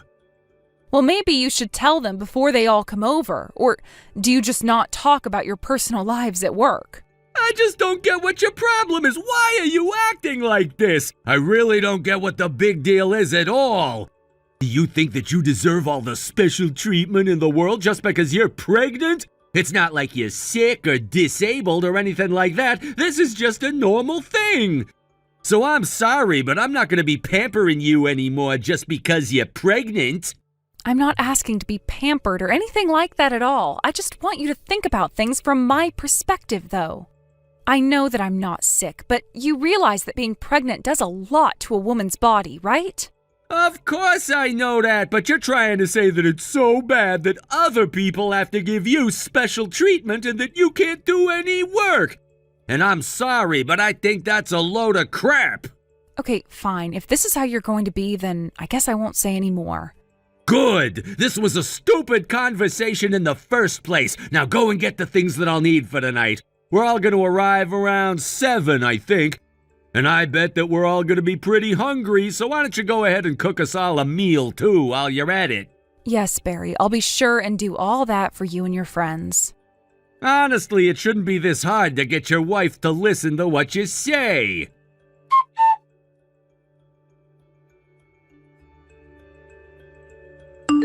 Hey, Iris, where are you? Are you upstairs? Don't tell me that you're asleep right now. Yeah, I am, actually. I just wanted to let my eyes rest a bit. Well, you better get back down here right this instant. Why? Is the drinking party over? Has everyone finally gone home?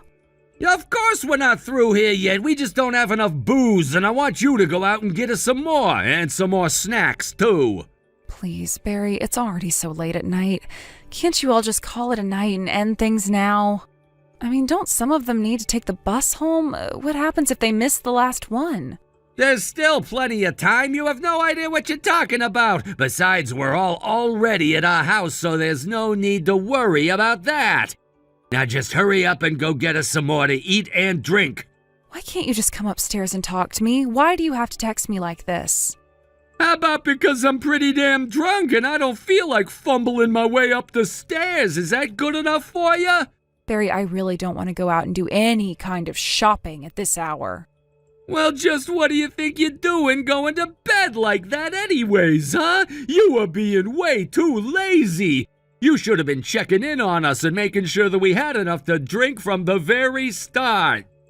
Please, I was already feeling so tired after I did all of the shopping for you guys earlier. I just really don't feel good, and I don't think there's any need for me to have been going in and out of where you all were drinking.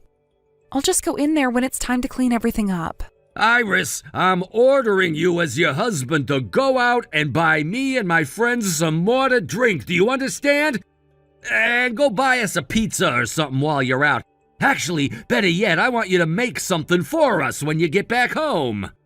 You want me to cook for you all after I get back from buying you more to drink? I don't even know what I'd make for you. I'm not sure we have anything in the house. Well, you're going out anyways, so why don't you just buy what you need at the store then? I don't even think that there are supermarkets open at this hour of the night, though. Everything is probably closed, and I couldn't buy anything for dinner at the liquor store. Well then, why don't you just go and find a store that's actually open 24 hours then, huh? I know there are a few in town. I know where they are, but they're so far from where we live, I really don't want to have to go all the way there and back. Oh, please, it's not that far. You could walk there in 20 minutes if you wanted to. Besides, I think you could use a little exercise with all the lying around you do. I just really don't want to be out that long, Barry. Can't you just call me a cab or something? Are you kidding me? You don't even work, and yet you think you deserve a taxi? You have legs, so use them. Why do you always expect me to baby you? I'm not asking you to baby me, Barry. Why can't you be a little nicer? I have been so nice to you. You're the one who just has to whine about every little thing, though. Now hurry up and buy us our booze and snacks.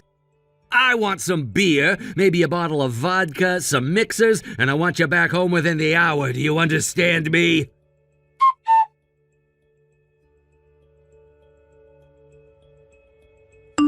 Hey! Where the heck are you right now? Why haven't you gotten back here with the drinks and food? Don't you know that you're keeping us all waiting? What are you even doing right now? Answer me! I took a little detour on the way back home. What? A detour? Is that supposed to be some kind of joke or something? What's the matter with you? Get back here right now! Just what do you think you're doing to your pregnant wife right now? Oh boy, here we go again with the you being pregnant. I already told you that you can't keep using that as an excuse for every little thing.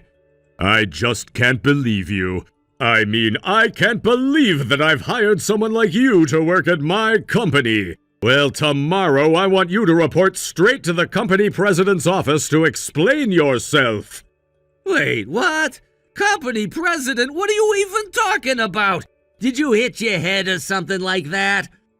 Oh, I suppose I should have made this clear before we started talking. This isn't your wife. This is Harry Woods. Wait a second. Why does that name sound so familiar?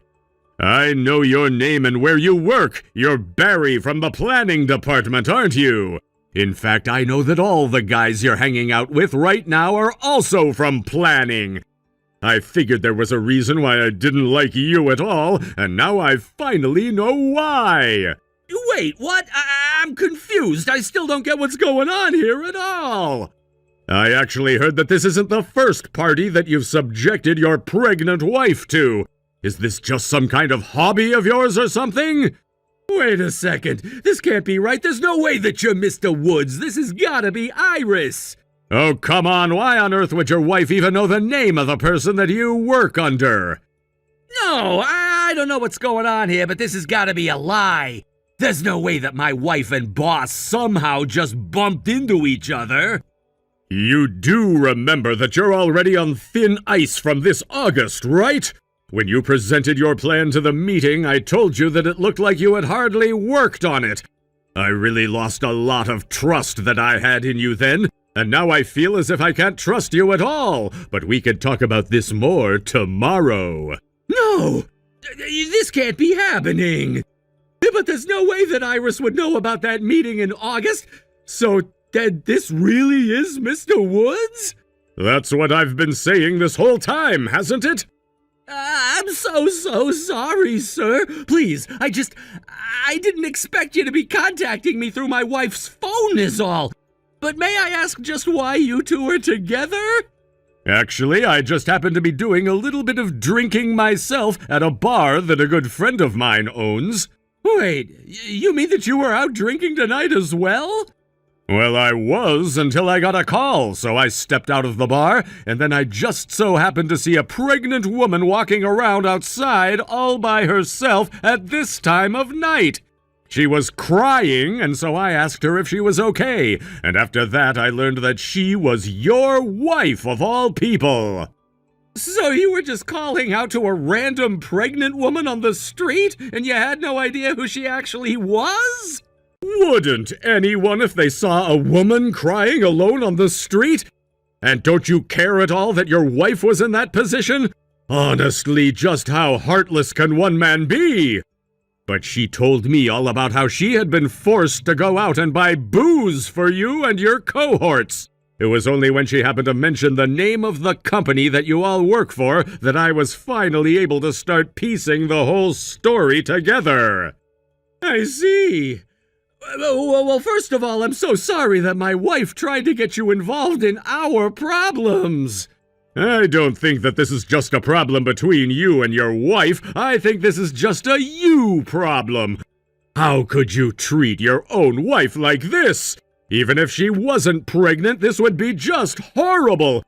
You can't send someone who wants nothing to do with your little gathering out to get more drinks for you all. Oh, I guess I didn't realize that it was all that strange to do. Of course it is! Did you really think that you were showing your wife the proper respect that a husband should? And just why do you have to be partying all night anyways? The least you could do is go get your own drinks. I'll have to think about how I deal with you. Wait, please, I think there's been a big misunderstanding about all of this. You know, if you have all this time to be drinking, I'm surprised that your work is so poor. You really need to learn about priorities. Did you know that your work has gotten so bad in the office that it's not just me who's started to notice? You're in big trouble. I really am so sorry for all of this. I didn't realize that I was doing so poorly. Well, we'll get to talk all about it when you show up to my office with all your little friends tomorrow, got it? And I want you all to stop drinking and for everyone to go back to their homes right now. As for you, Barry, you can clean up the mess by yourself. That really is the least you can do after all that you've put your poor wife through. Of course, sir. I'll tell the others and start cleaning up right away. Oh, and by the way, I'm not going to put your wife through another night with you, so I'm going to let her spend the night at my house. But I'll drive her back home tomorrow night so you have nothing to worry about. Of course, you weren't worried about sending her out on her own like you did. Yes, of course. Thank you so much for watching over my wife. This is Iris, Barry. Make sure you do a good job cleaning up the house. Do you understand me? Iris? Just how much did you tell my boss?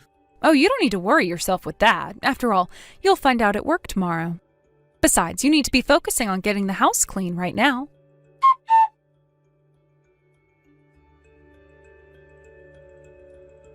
Iris, please, I don't know how many times you're going to have me apologize for the things that I did and said, but you have to believe me when I say that I'll never say you're using your pregnancy as an excuse again. You have to forgive me. I'm begging you here. I take it that you went to have that talk with Harry, right? Tell me, did he scold you in his office? He was telling me that I have no idea how hard it is to be pregnant, and he told me and my buddies that we all had to think about what we did. That's why I'm apologizing to you now. Well, I don't really want or need an apology from you, thank you very much. In fact, I don't even want to see your face. But I'm telling you that we've thought about what we did wrong. We're sorry, all of us. You have to believe me. I don't care how sorry you are. I am not obligated to forgive any of what you've put me through. I promise to never ever invite anyone over to our house to drink ever again, okay? I won't even invite coworkers over, period. And I'll buy you whatever you want to show you that I really am sorry for everything. Please, I know that we can make up if we try. Tell me, is your boss still in the room with you right now? Yeah, he's here. Well, give the phone to him. I want to talk to him myself. Hello there, Iris. This is Harry. I understand that you wanted to talk to me about something? Yes, first, I wanted to thank you so much for giving me a place to stay last night and for getting me home safe this morning. Of course. I was just glad to see that you weren't hurt at all when I first ran into you. But what is it that you wanted to say to me? Well, the truth is that you're the only person I can talk to about this. But I want you to know that no matter what, I am not going to forgive Barry. So, no matter what he tells you that I said, please know that I have not and will not forgive him. Of course, I can completely understand why you would still be so upset and disappointed in him. In fact, I really don't think that I can even stay with him any longer, but I'm scared to pursue a divorce. Iris, do I have it right in thinking that you work? Yes, I have a job, but I'm on a break right now. I'm just so worried about having to take care of this baby all by myself. And you don't think that your husband would step up at all to help you raise the child? Come on, you know what he's like. I really don't think that he would. In fact, I'm sure that he would just leave all the child rearing to me. You know, he doesn't even do the dishes while we're at home. Really? And you think that he wouldn't change his ways at all if it came to taking care of his own kid? You know, he actually told me once that he wished we had never tried for kids. He says that I'm always using being pregnant as an excuse to get out of doing things. And then he says that when I finally do have our child, that it's going to be nothing but a sponge for money and time. There's no way that I would ever want to raise children with someone like him. But I just don't know if I'll be able to do this on my own. You know, I'm actually a single father myself. I know how difficult it can be to take care of a child on your own. It was hard, and it was hard for many years. You mean you were raising a child all on your own while also working as company president? Actually, I was lucky enough to still have a grandfather alive who was a great help in watching over my child while I worked. I wouldn't have been able to do it without him. So you're saying that it's impossible without help? Because both my parents are dead. It won't be easy, but I do know of many support groups for single parents that I would love to introduce you to. I'm sure they would be able to do a lot in supporting you. Are you sure? You would really do that for me? Of course, I've been where you are. I had a terrible wife who I didn't want coming near our child after we had him. But you think of what you need for your family. I will. Thank you so much for all of this. I won't forget this. I'll think about what you've said and get back to you. Of course. I'll go ahead and return the phone to Barry now. Hey, what were you and my boss talking about? What we were talking about has nothing to do with you at all. All you need to know is that you and I are getting a divorce. Wait, no, you're not really gonna leave me just for having some parties, are you? You think this is just about you bringing people over? No, this is about all the different ways that you've disrespected me. So you better prepare yourself for all that's about to come your way.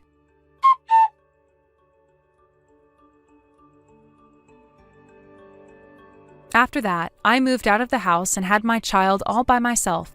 I reached out to one of the organizations that Harry had told me about, and they had all kinds of resources for child rearing as a single working parent. It actually was only a few months after my divorce from Barry that I met a nice man who was eager to do work around the house and help me raise my child. I didn't think I would ever meet a man like him, but we are already married and living happily. I still keep in contact with Harry, as he's been such a good friend to me through all of this. As for Barry, I hear that he's stopped drinking at home and is seen drunk on the streets of town quite often. At least he won't have to worry about cleaning up any messes at home, but it sounds like he's got much larger messes to think about now. Either way, he's not my problem anymore, and I hardly ever think about him now. I may have forced myself to put up with Barry's attitude and actions for years, but I'm not going to let him hold me back anymore. I know my worth, and I know the happiness I can achieve in life when I demand people show me the respect I know I deserve. Thank you for watching. If you liked this video, please give it a thumbs up and don't forget to subscribe to see more content like this. Thank you for watching. Don't forget to hit the like button and subscribe to the channel. Macy, thank you so much for the wedding present. I just got it in the mail. No problem at all. You happen to marry my favorite brother, so I had to give you something. Stephen is also very happy to have gotten something from you. I suppose he has always been wanting a coffee maker himself, so that was very sweet of you to get him one. He always tells me about how well you know him, and that right there was a perfect example of what he was saying. I'm his little sister, so of course I'm going to know him well. Now, I'd like to ask, have you read that letter yet that I sent to you? I made sure to put it in the same box as your gift, so you should have it, right? Yeah, I have it. It's a list from you of all the things that Stephen likes and dislikes. You even write down in here the temperature he likes his baths at and the amount of chili he loves eating. This is really amazing, thank you. Young wives would usually never need something like that as a guide to their husband. But you, Jenna, you're a lot older, like my aunt even. So I thought it would be really nice of me to give that list to you so that you can take good care of him. Did you say I'm like your aunt? I really have always been wondering why my brother, of all people, chose to marry an older woman like you. Honestly, I probably won't ever know the answer to that. I really think that someone like him should have ended up with a younger, more pretty girl than you. Yet, here we are. You say that I'm an older woman, but he and I are the same age, right? I guess I am 1 month older than him, but that's nothing, really. But that's still 1 month older than he is. I'm sure you don't want to see it that way, but you are older than him, making you an old woman. I suppose so. Does this mean you're not a big fan of wives that are older than their husbands? Do you hate the idea that an older woman can marry a younger man? Of course I hate the idea of it. I have no reason to let any man, especially my brother, marry a woman who is older. What? I have checked in with my brother so many times now to see if he wanted to get married or not yet. And I tried so many times to get him to make that jump to becoming a married man. Really? But when it comes to my brother, he is a bit of a stubborn jerk. So, in the end, I said as long as he was getting married, I didn't care who it was to. So you really wanted him to get married, but only to a younger woman? Well, you both are legally married now, so there's nothing I can really do anymore. But just know that I have no reason to like you, Jenna, all right? And if there is ever a time where I feel that you aren't enough for Steven, then I'm going to have you guys divorced immediately. What? You'll divorce us? So if you don't want me doing that to you, then I suggest you start paying attention to that list of likes and dislikes and do everything he asks of you. I want my brother's wife to be perfect for him, and that means that she has to take care of his every need perfectly. That's why I spent 3 days making that list up for you, all right? So don't let it go to waste. Well, I'm sure that's the case. There's close to 30 pages here. If I find out that you've gone and ignored my list for you, then I'll have you both divorced on the spot. You're the one that chose to become the wife of my brother, and if you want to stay in that position, you'll need to be perfect. Every single day of his life has to be the best, and that means you will give everything you've got and more to make that happen. Hey, Jenna, what the hell have you been making my brother do? In that list I gave you, it says that he does not like to cook. Yet since you both got married, you've been having him cook every day? Steven told me that since he now has a wife, he wanted to start working on improving his ability to cook. He wants for the both of us to be able to cook well, not just me. I'm sure he doesn't like to do it all the time, but he's the one that said he wanted to cook, so I've been letting him. No way. I put so much effort into writing that list, those instructions for you, and in there it says that only you should be the one cooking. It says in there that he hates to cook, so never make him pick up a pan and spatula. Yet you've been ignoring that for the past month now? I'm not really ignoring it though. Steven told me that he wants to cook, so I'm letting him cook. That's it. None of this means that I'm just ignoring all that you wrote down for me in that list of yours. Shut up! I have no reason to be listening to some old witch tell me her excuses. Did you just call me an old witch? Do you get it now? I don't want you ever letting my brother cook in that house again. You follow my instructions to you to every letter. If you don't, I will seriously have you both get divorced. I will not let some old witch turn my brother into her slave. Jenna, I wanted to talk about this coming weekend. Macy is asking if it would be okay to come here and stay the night. What do you think? What? She wants to come over and stay at our place? Oh, she told me she has an in-person interview in town this week, so she'll already be near us. Since it's a couple hours from home for her, she'd like to stay the night here. And since it's been a while for us, I'd like to meet her as well. Now that you mention it, Macy is almost out of college now, right? This month you're gonna be out the house for work quite a lot, right? But just because you'll be gone most days, I didn't want to have her over without getting your permission as well. So that's why I'm kind of asking you now, what do you think about her coming over? Well, if that's what you both want, then go ahead. And it does cost money to have to stay somewhere else, so she can save a little bit of money by being at our place. Oh? Aren't you a little bit against it, though? It's not just that she's my little sister, but to you, she's still a little distant. I can totally understand you being a little bit nervous about having her over, so you can say no. I'll have her stay at a hotel. It's not that I'm totally against it, but you're right about me being a little nervous. Just with her, you know that her and I aren't that close, like in terms of being nice to one another. What? I didn't know that. She really doesn't like me at all. She's already told me plenty of times before that she doesn't like me being the wife of her favorite brother. Right. I think I know what you're on about. She has always been a bit too attached to me. Well, I wouldn't say that she's just a bit attached. Anyway, if she wants to come and stay at the house, she can. I'll be out of the house then, so I won't have to see her any. Just make sure to lock the door to my office, and that will make me feel a lot better. Good idea. You happen to have a lot of important documents in that room, so I wouldn't want her going in there snooping around. While you're gone, I'll do my best to talk you up around her, to maybe get her to accept you a bit more. I think that she just has the wrong idea of you, is all. She's able to learn more about the person you are and why I'm attracted to you, then I think she'll come around to you. Thank you, Stephen. Well, I'm going to get back to work now, all right? Tell Macy I said hi. You are no longer allowed to come back here. When you get back from that business trip of yours, you are going to have to go someplace else. You are no longer my brother's wife. What? What do you mean I'm no longer his wife? I have no clue what you're talking about right now. You old witches really are the worst when it comes to understanding men. I handed in your guys' divorce papers because you've not been a good enough wife for him. What? So that means starting today, you are no longer his wife. And that also means that you're a stranger to us now. So don't come around Stephen's house again. Wait a second. You handed in our divorce papers? What? You're joking, right? Why would I ever joke about something as serious as your divorce?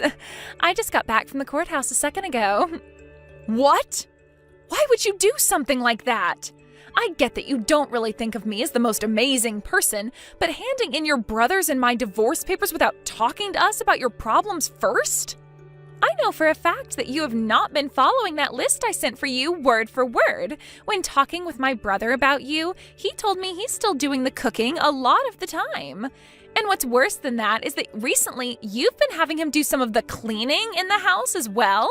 I wrote down specifically that only the wife is to do all the chores and never the husband.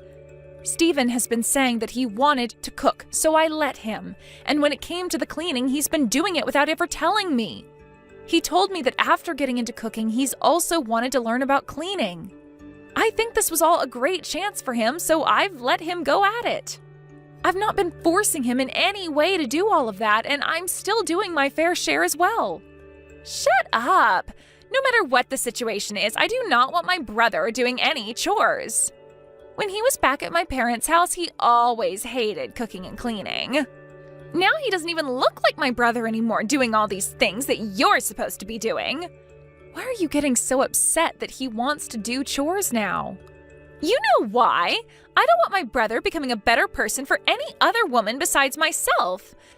So to protect my brother from you, I'm going to have him call you his ex-wife from now on.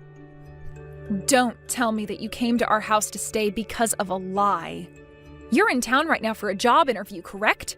You didn't just come all the way out here to hand in those divorce papers, right? And you didn't choose the one weekend I'd be gone to come, right? I wasn't lying about being in town for the interview. I'm going to start working close to where Stephen's living. I've been wanting to for a long time now and finally found a good company in town that was hiring. Is that right?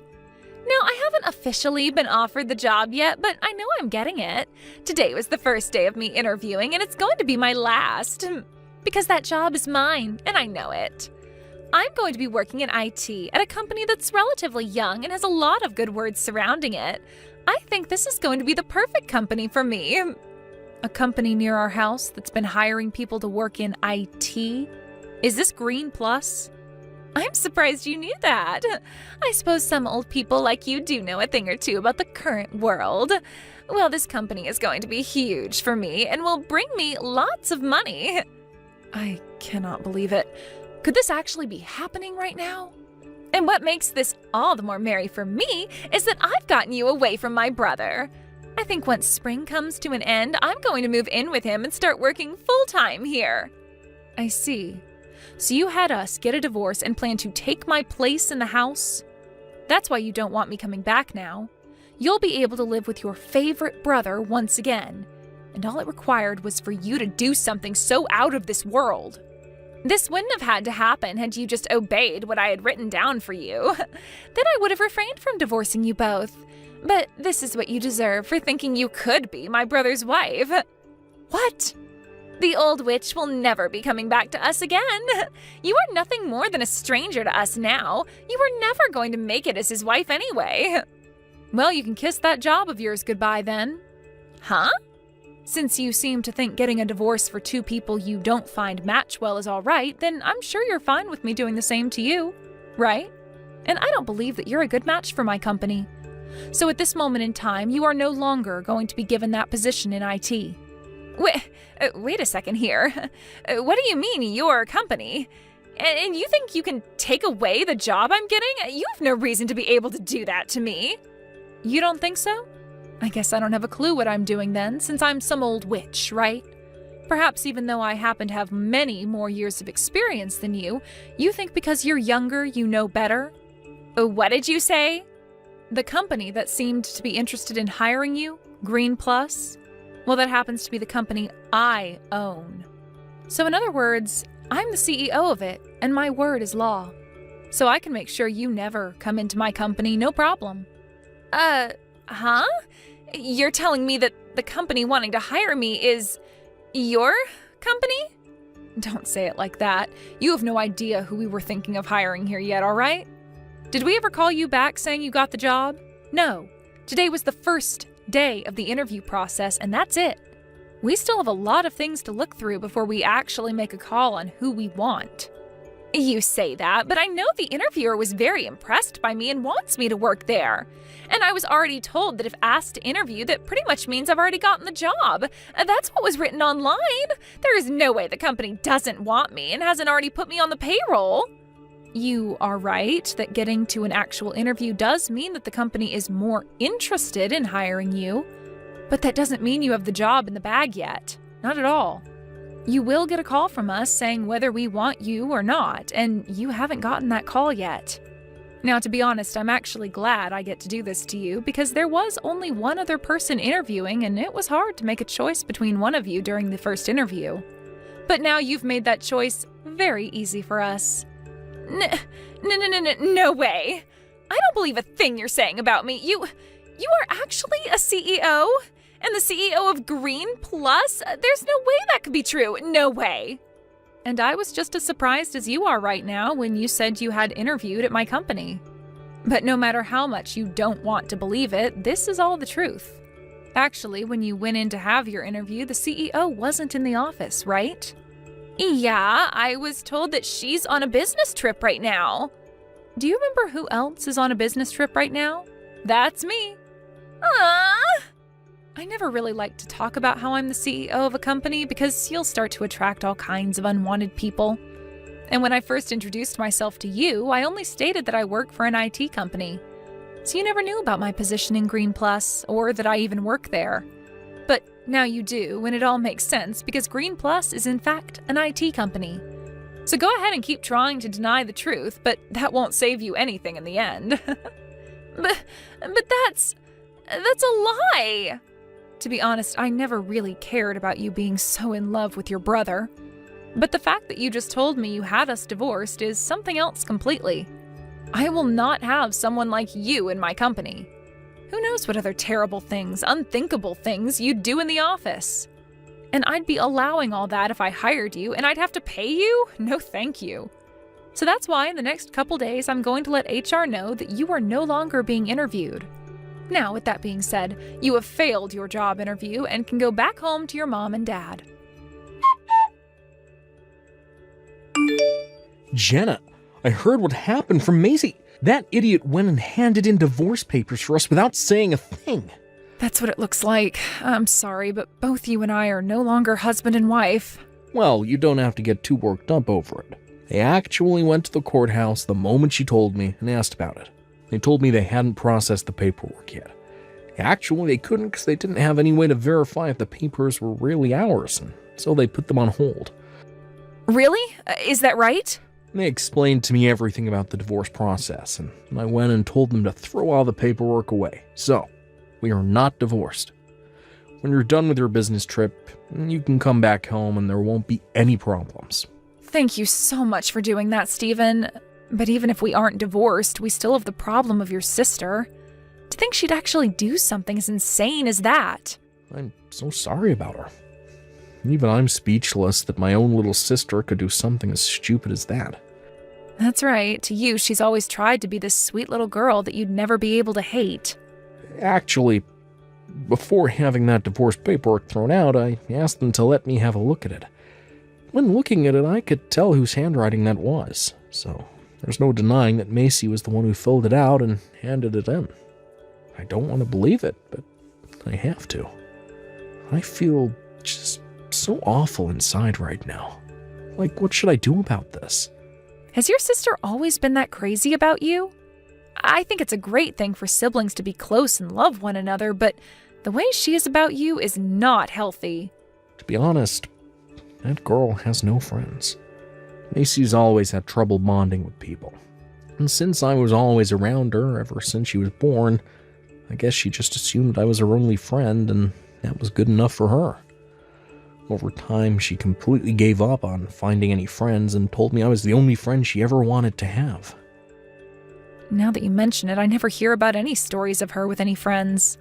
I'm not sure if it's just natural for her or she's been purposely trying to keep other people away from her. But she really says the most rude things to other people her age, making them run away from her the moment they have a chance. So even on those off chances where she would make a friend, it never lasted long. She's been on her own ever since she was a baby. Really? And now she doesn't want friends at all. Not even a boyfriend. She only wants her family. And that means just my mom, my dad, and me. But I never thought her feelings for me would become this out of control. I'm going to call my family right now. Have them come get her. So by the time you're on your way back home, she won't be here anymore. Thank you, Stephen. I've actually been getting all the work I need to taken care of pretty quickly, so I'll be coming home the day after tomorrow. Well then, I'll do my best to make you a very delicious dinner for when you get home. And I think I'll come and get you from the airport, if that's all right. Now until then, good luck with the remainder of your work.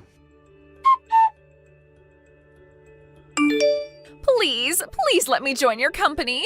If I'm not able to join your company, there will be no other jobs for me near my brother as they're all finished hiring. What's going on, Macy? Even if you can't get a job in my company, there are plenty of places to work in town. Well, actually, the problem is more with my university. If I can't get a job in your company, I won't graduate. But you have the credits too, right? No, I don't. I didn't pass everything.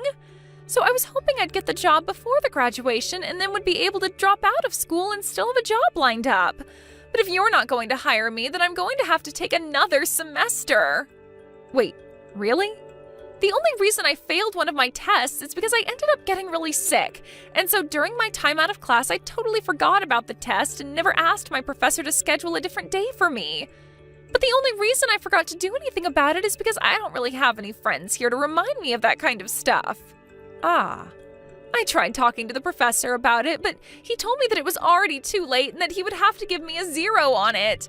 I totally forgot to ask the professor earlier, and now I'm going to pay for it. I never thought you not having any friends would come around to bite you in the butt like that. I tried to do everything to get that professor to raise my score, but he would never listen to me. I even told him that I had a job lined up and that if he didn't give me the score, it wouldn't really matter, but it would help me out a lot. But after saying that to him, he never responded to me again, and I don't have any more classes with him. Now I'm missing a credit that I need to graduate, and I can't find my professor to try talking to him again. I see, and that's why you want me to give you a job in my company now? It's already close to graduation now. I need that job or else I won't meet the qualifications to work for you. So please, Jenna, give me that position, or any for that matter. Please let me work there. I want you to tell HR to take me back now. I'm sorry, but I can't do that for you.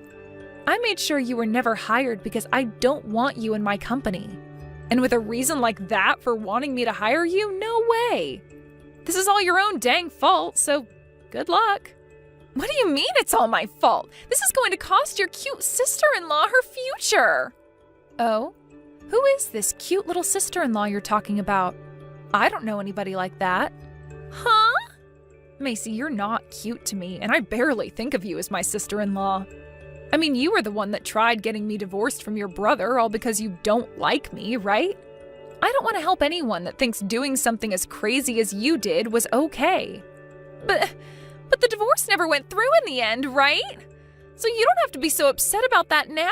Can't you just help me out this once? No, thank you. Try again and see if you can convince another company around here to hire you. And if you can't do that, then you'll have to settle with another semester at college. But I don't want to do another semester. I don't have any friends here and it's too much work. And I sure as hell won't be making any friends now with everyone knowing I had to retake a class. No. Well then drop out of there. No way! I don't want to do this. I don't want to do that. Are you a 5-year-old? I hope not. You have too many things you are responsible for now, whether you like it or not. So deal with your problems yourself, all right? I am not going to hire you, so make another plan to follow. After that, Macy wasn't able to find another company she liked to hire her and had to do another semester at college. But that wasn't it for her, as both her parents told her that they had enough of her after she tried to divorce me from her brother, and she only made it worse by having to take another semester. In this way, after their talk had ended, she was able to see just how disappointed her mom and dad were in her. And that led to them telling her to pay that final semester of college herself. For Macy, this was a huge blow to her mental health, and it would be impossible for her to get a part-time job with the way she thought about herself. She was able to find one after some time, but it's caused her to come home every day to her parents crying for them to help her. But even after getting into her final semester, she wasn't herself anymore and couldn't even focus in class enough to do well. Which led her dad to ask her if it was really worth it anymore to have her in their home, saying that she didn't seem to be taking life seriously anymore. After that, Macy tried going to her brother Stephen for some help. But Stephen was no longer happy with her and ignored all her calls and texts. Once Macy had learned that not even her favorite brother wanted to help her, the bright and youthful eyes that she once had faded completely. Now, would you stop doing this already, Caroline? We are not your free daycare over here. My wife has been having to work all day long taking care of that kid, and she has no time to do anything besides that. What? All the time you're having my Jolene take him. I get that it's hard to be a parent at times, but come on. You can't just keep handing us your boy every time you don't have the time or patience for him. And that appears to be every freaking day now. Even the weekends. Do you not have even the slightest bit of common sense as a parent? If only Mum and Dad were still around, and then I could have them chew you out for this. Oh, wait a second, Gavin. What are you going on about right now? I never left my kid with Jolene before in my life. What? Oh, you have no right to be lying with that innocent attitude. You feel that you can just keep lying to me about this and have your kids stay over at our place all the time. Are you trying to tell me you don't care how much trouble you're causing your little brother and his wife now? We just got married, all right? What? We've only been married for 6 months over here. We were looking forward to married life and everything, but now we have to keep taking care of this little baby or toddler or whatever you call it for you. Jolene has been having a lot of trouble with it as well, so she's not able to get anything else done in the house now. Because of you, Caroline, my entire house has turned into a dump because we don't have the time to clean anything up. There are trash bags everywhere filled with nothing but diapers and soiled clothing lying around. What? That's how bad things have become over there? And you know whose fault all this is. Having this baby over at our house all the time takes away from our ability to clean anything. And it's the same thing for cooking, so the only thing I've been able to eat the past couple of months has been frozen TV dinners. If we don't get a break to take all this trash out, it's only going to get worse here and soon we'll be an actual dump. I did not get married to Jolene in order to have her be the one to take care of your kid. Hey, Gavin. Can you please have a word with Jolene again about this? We have not been having her take care of our kid, all right? I understand that we weren't able to find a kindergarten this year, but we have made sure that there's daycare and all that while we're at work. Things have been like this since spring, all right? I promise you that whoever your wife is taking care of right now is not our child. And I told you to cut the lying already. Are you done yet? If you bring that kid over here again and have my wife take them, then I'm not going to be as forgiving. Just because she's your sister-in-law doesn't mean you get to treat her like this. Jolene, it's been a while since we last talked. I have something I'd like to ask you right now, actually. I just got a random text from Gavin saying not to have you take my child anymore there, but, what's this all about? What? Gavin went ahead and already started texting you? I was telling him not to drag you into this so many times. Can you please explain to me what's going on here? My husband and I have not once given you our child to take care of before, right? So whose child have you been taking care of so much lately? What? I'm sorry for causing you any trouble. Actually, ever since this spring, I've been taking care of my friend's kid. So ever since spring, you've had to take care of their kid every day? Yes. They weren't able to get their kid into a place to go for kindergarten, so they've had trouble handling things in their home with the kid. So as a way of supporting her and her husband, I've been taking care of their kid every day.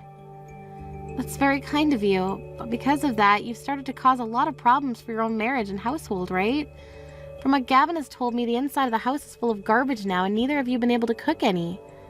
He told me there's just no time for you to manage the chores. That's just because I'm not quite used to taking care of a kid yet. But once I've gotten used to things, then I'm sure I can start to take care of things in the house as well. But from what Gavin told me, he has no clue why any of this is going on besides blaming it all on me. Why haven't you explained the situation to him yet so that he has a better understanding of it? Right now, he's been telling me that you've told him the kid is mine and that I've been the one leaving my kid there for you to take care of. And that's because there's just a lot of things to go with the story. Can you please just let me use you for a bit right now? What? If I have Gavin believing that it's your kid that I'm taking on all the time, then he won't be as upset with me over any of it. So in order to kind of hide the real situation from him, I'm using your name. Please don't get all upset with me over something as small as that. Excuse me, Jolene? Did I ever say I was upset with you? First of all, why do you have to hide the truth from Gavin? I don't understand why you can't just tell him you're helping a friend right now. If you keep labeling that kid as mine all the time, it's only going to make my brothers and my relationship worse. Just today was going off on me about that kid you're taking care of for your friend. And what do you want me to do about that? You don't have to understand why I'm hiding all of this from him anyway. Now I need to go. I have the kid over here again, so I'm busy. Wait, Jolene, so far we've gotten nowhere. We don't have to get anywhere, so just be quiet. And from now on, don't say anything useless to Gavin about any of this. You keep the fact that this is my friend's kid a secret from him. You've really done it now by bringing your dang kid over here again. Did I not just yell at you about all of this yesterday? Honestly, I respect the nerve you have for doing something like this again. Huh? I never thought my own sister was the kind of woman who never cared about the trouble she causes others. You used to always be so nice to me and would never ever do anything to cause me any trouble, yet now. Or could this be a new way of picking on my wife? Do you really not like my wife that much that you'd force her to yet again take care of your crying kid? I'm not picking on your wife, though. I have no reason to. I haven't even really had a chance to get to know her yet, so in all honesty, I can't judge her at all yet. And just like the other times, I have not taken my child over to your house today. Before you start blaming me again for that, why don't you have a word with your wife about it and really dig into her story a little? Ask her whose kid that really is, so go ahead and talk with her about all of this right now, please. Huh? Whose kid that really is? That's your kid. Stop talking nonsense right now and hurry on over here and take it back. I was able to get the afternoon off work today and I was planning to take Jolene out on a date. But when I got home, that brat was bawling its eyes out.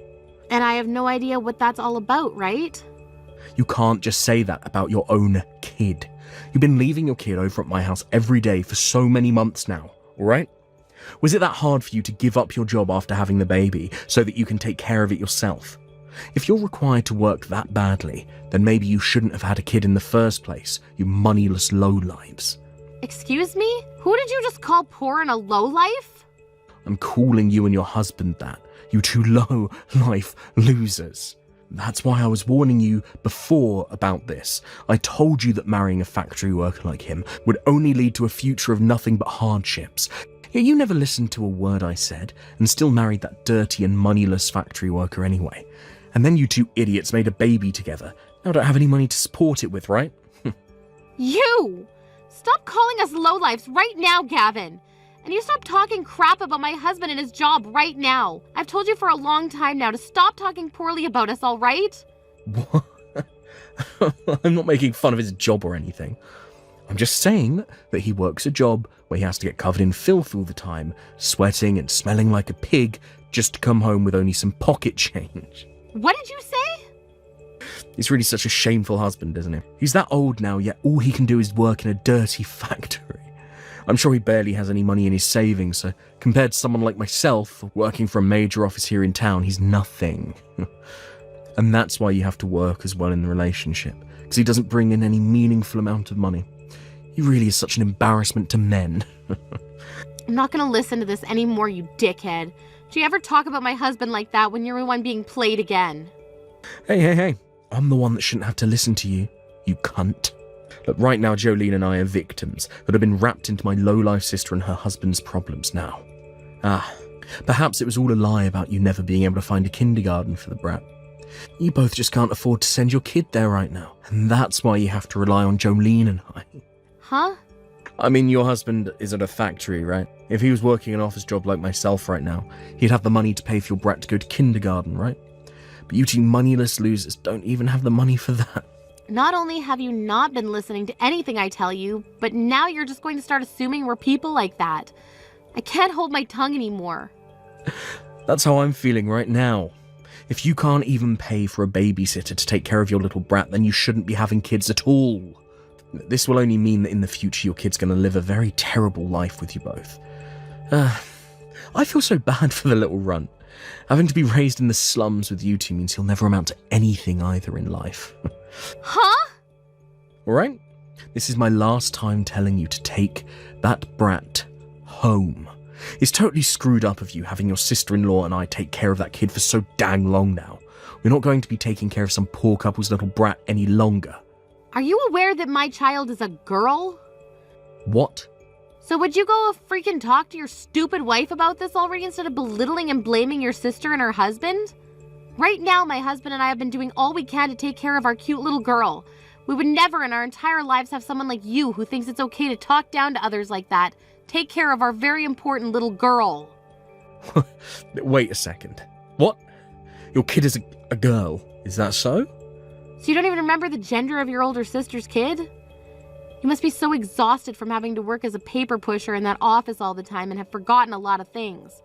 Well, thank God you were able to get the whole afternoon off today because of all that hard work, right? Then go and have yourself a well-deserved nap, and once you wake up, go and talk to your disgraceful wife. You ask that woman you happen to love so much where the hell that kid came from and whose it is. So you're telling me that brat isn't yours after all?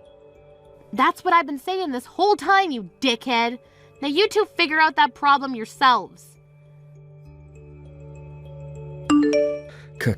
Caroline, things are not good here. That brat was never yours to begin with. Well, it's about time someone caught up with everyone else in the class. So your loving wife Jolene has finally spilled the truth out for you, and now you're aware that the kid is her friend's? Huh? Her friend's kid? So that's the lie she was giving you before? Wait, that was a lie? This isn't her friend's kid, Caroline. That kid she's been taking care of every day has been hers. She was the one that gave birth to it. Huh? What do you mean she gave birth to it? Was she ever married before you? No, she wasn't. She couldn't have been. Her and I only got married a little while back and she said I'm her first. But what I've been told is that she had a baby in secret before she married me. Apparently that kid she's been taking in every day is the kid she had with her ex-boyfriend. So that's her and her ex's kid? Back when she had been engaged to me, something happened between her and him. Because of that, she became pregnant. By the time she realised she was pregnant, though, it was already too late for her to do anything about it. So her only choice was to hide all that from me and have the baby in secret. You're kidding me. Now that I really think about it, things were a bit weird before our wedding. Jolene told me that she was busy dieting and getting things done for the wedding, so we couldn't really meet often. So all of that was to cover up her being pregnant, and she did that all the way until she had her baby. So that's really the baby she had with her ex. I know it sucks that she was cheating on you with your ex before you guys got married, but there's always a chance that that's your kid. There's no way that's mine. I mean, that kid she has with her right now has brown hair and brown eyes. What? When I asked her about her ex, she told me he was from Mexico. She showed me a picture of him as well, and that kid looks just like him. Even their faces are perfectly alike. No way. Right after having the baby, her ex ended up forcing her to take the baby, but she kept begging him to take it since she was just about to get married and wouldn't have the ability to take care of the kid. He took the baby for a little bit, but soon after he started to bring it to our house all the time, telling her there was no way he could raise it on his own.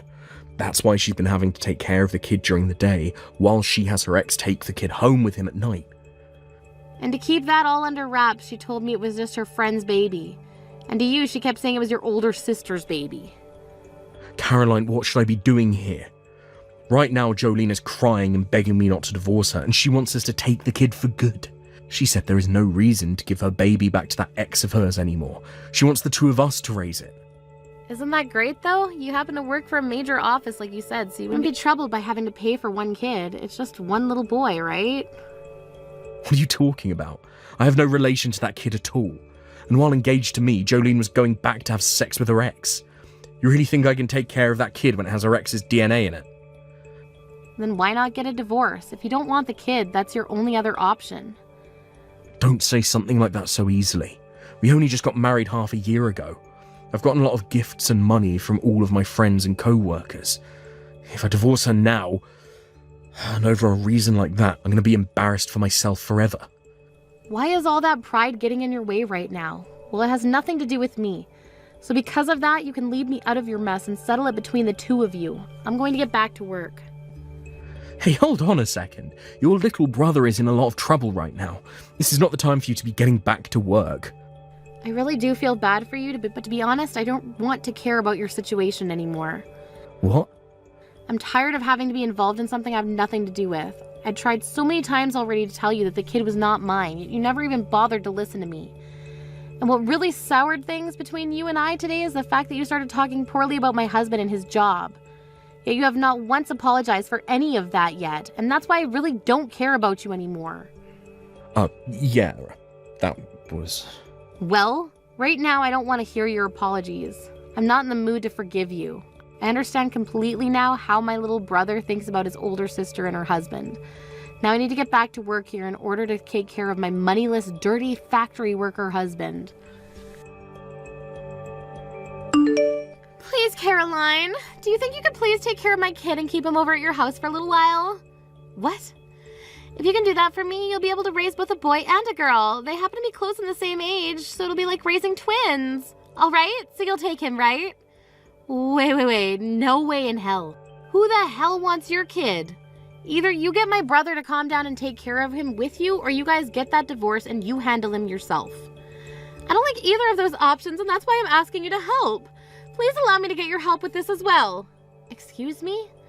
I do not want a divorce from Gavin. He works for a large company that makes such decent money, and he's allowed me to be his housewife even. You think that I'd want to be tossed out by a man like that?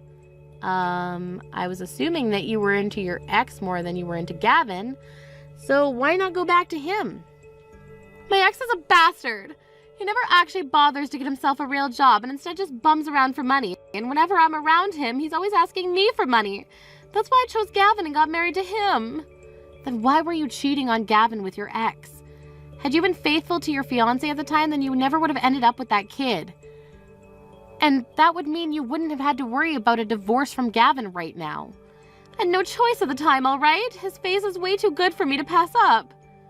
What a freaking joke. I didn't think a few more times sleeping with him would end up getting me pregnant. Maybe one time he did me raw and that's what got me pregnant. And once I had the baby, it didn't look anything like Gavin, so I told my ex to take it since it was his fault. But out of nowhere, after getting married, my ex came back telling me to take care of the kid as well for him. What the hell was he thinking? I'm kind of in shock right now, learning just how much of a horrible person you really are. By the way, the one who really should be to blame for this is all you, Caroline. You didn't do anything for me. I asked you not to say anything to Gavin about this, but you told him anyway. It's because of that he figured all of this stuff out about me and the kid and is wanting a divorce now. Hold it right there. You're gonna blame me for all of that now? I get that I might be to blame for a small portion of this, but you need to take most of the blame here. Your cute little sister-in-law was having a stressful time and just needed you to help her, and so all you had to do was freaking help my butt out. You were no help to me and couldn't even keep that secret away from Gavin for me. It's all because of you that Gavin and I might have to get a divorce. Hey! So you take responsibility for all of this and take the dang kid. If you take this dang brat off our hands right now, then everything will go back to normal for me. As long as this brat is out of the house, then Gavin will rethink wanting to have a divorce and I'll be okay. Shut the hell up, you freaking whore! Jolene, you cut it all with all the BS right now! Shut up! I don't care what you think, so just take this freaking kid away. I'll give you whatever money you need for it, of course. I have a lot that I saved up from when I was single, so I can give you around $100,000 to take this brat away. You won't complain about that now, will you? $100,000? I knew something like money would get you to bite. Your husband being a low-life factory worker must be really tough on you, right? What? So there you go. The deal has been made. He's my cute little son, so make sure to take very good care of him for me. I'll be giving you the $100,000 as well now, so if anything, you should be thanking me for this. To a couple moneyless cave dwellers like you, all this money is a huge deal, right? Consider yourselves very lucky. I'm sure that's a lot of money to you, but to me, that's chump change. Huh? In other words, I'm not taking some measly $100,000 in your son. Actually, no matter how much you try to bribe me, I'm not taking him. What do you mean, measly $100,000? Chump change? This is more than your stupid husband can make in 2 years, right? You're the freaking moneyless losers here, so stop trying to make yourselves look good by saying no to this money. We make enough money in a year where we could drop $500,000 right now and not worry about it. Oh, what? I'm sorry, but those dirty factory workers you call poor make a lot of money. But just because they get a little dirty, everyone wants to make fun of them. My husband happens to be a very hard worker and will break a sweat no matter if it's 100 degrees in the factory or 0. Because of all of his hard work so far, we have around $12 million in our savings. Just last year, he made around $750,000 in that factory. It's far more than just some lowlife then, right? $750,000 just last year? What? He makes that kind of money in a single year? Well, he happens to work in a factory that manufactures elements for the military, and anytime they finish their contract ahead of schedule, they get some massive bonuses from the government. So for all of his and his colleagues' hard work, they make bank. And I mean bank. What? And did I forget to mention he runs his own department in that factory? That's another thing that goes into the money he's making. Also, you have to remember that I'm working as well now. This year, I was able to make around $400,000 with bonuses included. You're kidding! The two of you are making that much money every year? We are. So giving us $100,000 to take your son off of you? I don't think so. My husband and I don't need another child right now, or that little bit of cash you have to offer. Oh, wait a minute. What the hell is going on here? I mean, Gavin has always been making fun of you and your husband this whole time I've been together with him, calling you both lowlifes and calling you both poor. That's why I thought by giving you this $100,000, you guys would be able to take the kid. Well, I'm sorry to say we won't be taking your kid. So now that you're aware of my husband's and my current situation, you can go ahead and figure out your problems with Gavin. Of course, this also means you both need to stop coming to me with your problems. No way. What should I do? This was the only plan I had in mind. I'm no longer able to get in touch with my ex, so you're the only person I can ask to help. What? Is that so? Well, I don't really care. Stop getting me involved in your guys' problems, please. Do you understand? It's time you become a good little wife and took responsibility for the problems you've made. After taking some time to finally talk about what they were going to do, both Jolene and my brother decided on getting a divorce. Having just had to divorce his wife, who he'd only been with for half a year, after learning his wife had been cheating on him, as well as learning about how his sister and her husband both made way more than himself, Gavin went into complete shock. This toppled his enormous pride that was the size of Mount Everest and left him a husk of his former self. One could say that the life he lives now is much like that of a living dead man, and I'm sure that's the right term for him. And when it came to how things have gone for Jolene, she took her son and went back to her parents' house. However, due to the reason she gave for the divorce and the fact that she showed up on their doorstep with a baby they'd never seen before, both her parents freaked out on her. This then led to both her parents going out and searching for her failure of an ex-boyfriend, and when they found him, they forced him to marry their daughter so that they could both take care of the responsibility. As of now, those newlyweds are living at Jolene's parents' home, where two of them are both working part-time jobs in order to save up enough to move out. And while they do that, her parents take care of their grandkid. When that day comes that they do have the money to find their own place, there's no doubt in my mind that her parents will force them out instantly. Finally, when it comes to my husband and I, we've both been able to get back to our lives now that I'm no longer wrapped up in that disgraceful couple's life. This year is really looking good for the both of us in terms of work again, so we're expecting another $1 million by the time the year's over. And you know what? I think that means next year we're gonna both take our daughter on a trip with some of that money. Somewhere exotic. Or maybe just Mouseland. Hello, nice to meet you. I happen to be Connor's older sister, Skylar. You must be Brianna, right? What? I'm sorry for being so sudden here. I'm sure it's a bit of a shock to be texted by your fiancé's older sister like this. Hey, no worries about that. I was just a little suspicious about who this might be is all. Nice to meet you, Skylar. Thank you so much for finally getting in touch with me, and like you said, my name's Brianna. I've heard a lot about you from my little brother. You both seem to be really close to one another, and you've been working on getting the wedding on the road. I've even heard from him that you both got a reservation at the one place you were both really hoping for, right? Luckily, the place we've been wanting to have our wedding at was available on the day we asked for. The place is just so beautiful, so we didn't even hesitate in asking them to write our names in the book. So that means you guys have still not paid for the wedding or anything yet, right? That's right. We have plans later this month to go there and pay for the reservation. That'll just be for the wedding hall, though, and not the other things involved in the wedding. That'll all be paid for later on down the road, so we're not sure quite yet how much the whole wedding will cost. So that means since you haven't gone and actually paid for anything yet, it's totally fine for you to break up with Connor. What? What exactly did you mean by that? Allow me to make this a bit more clear. I'd like you to break up with Connor right now. You happen to love him enough that you want him to be happy with the right person, right? So you should be more than happy to leave him for me. What? There's been a lot of talks about another woman that'll be much better for Connor. So I want him to start meeting with her right away, considering she's the better choice. Now would you please take this time to stop talking with him for me and go find yourself someone else? Stop talking to him?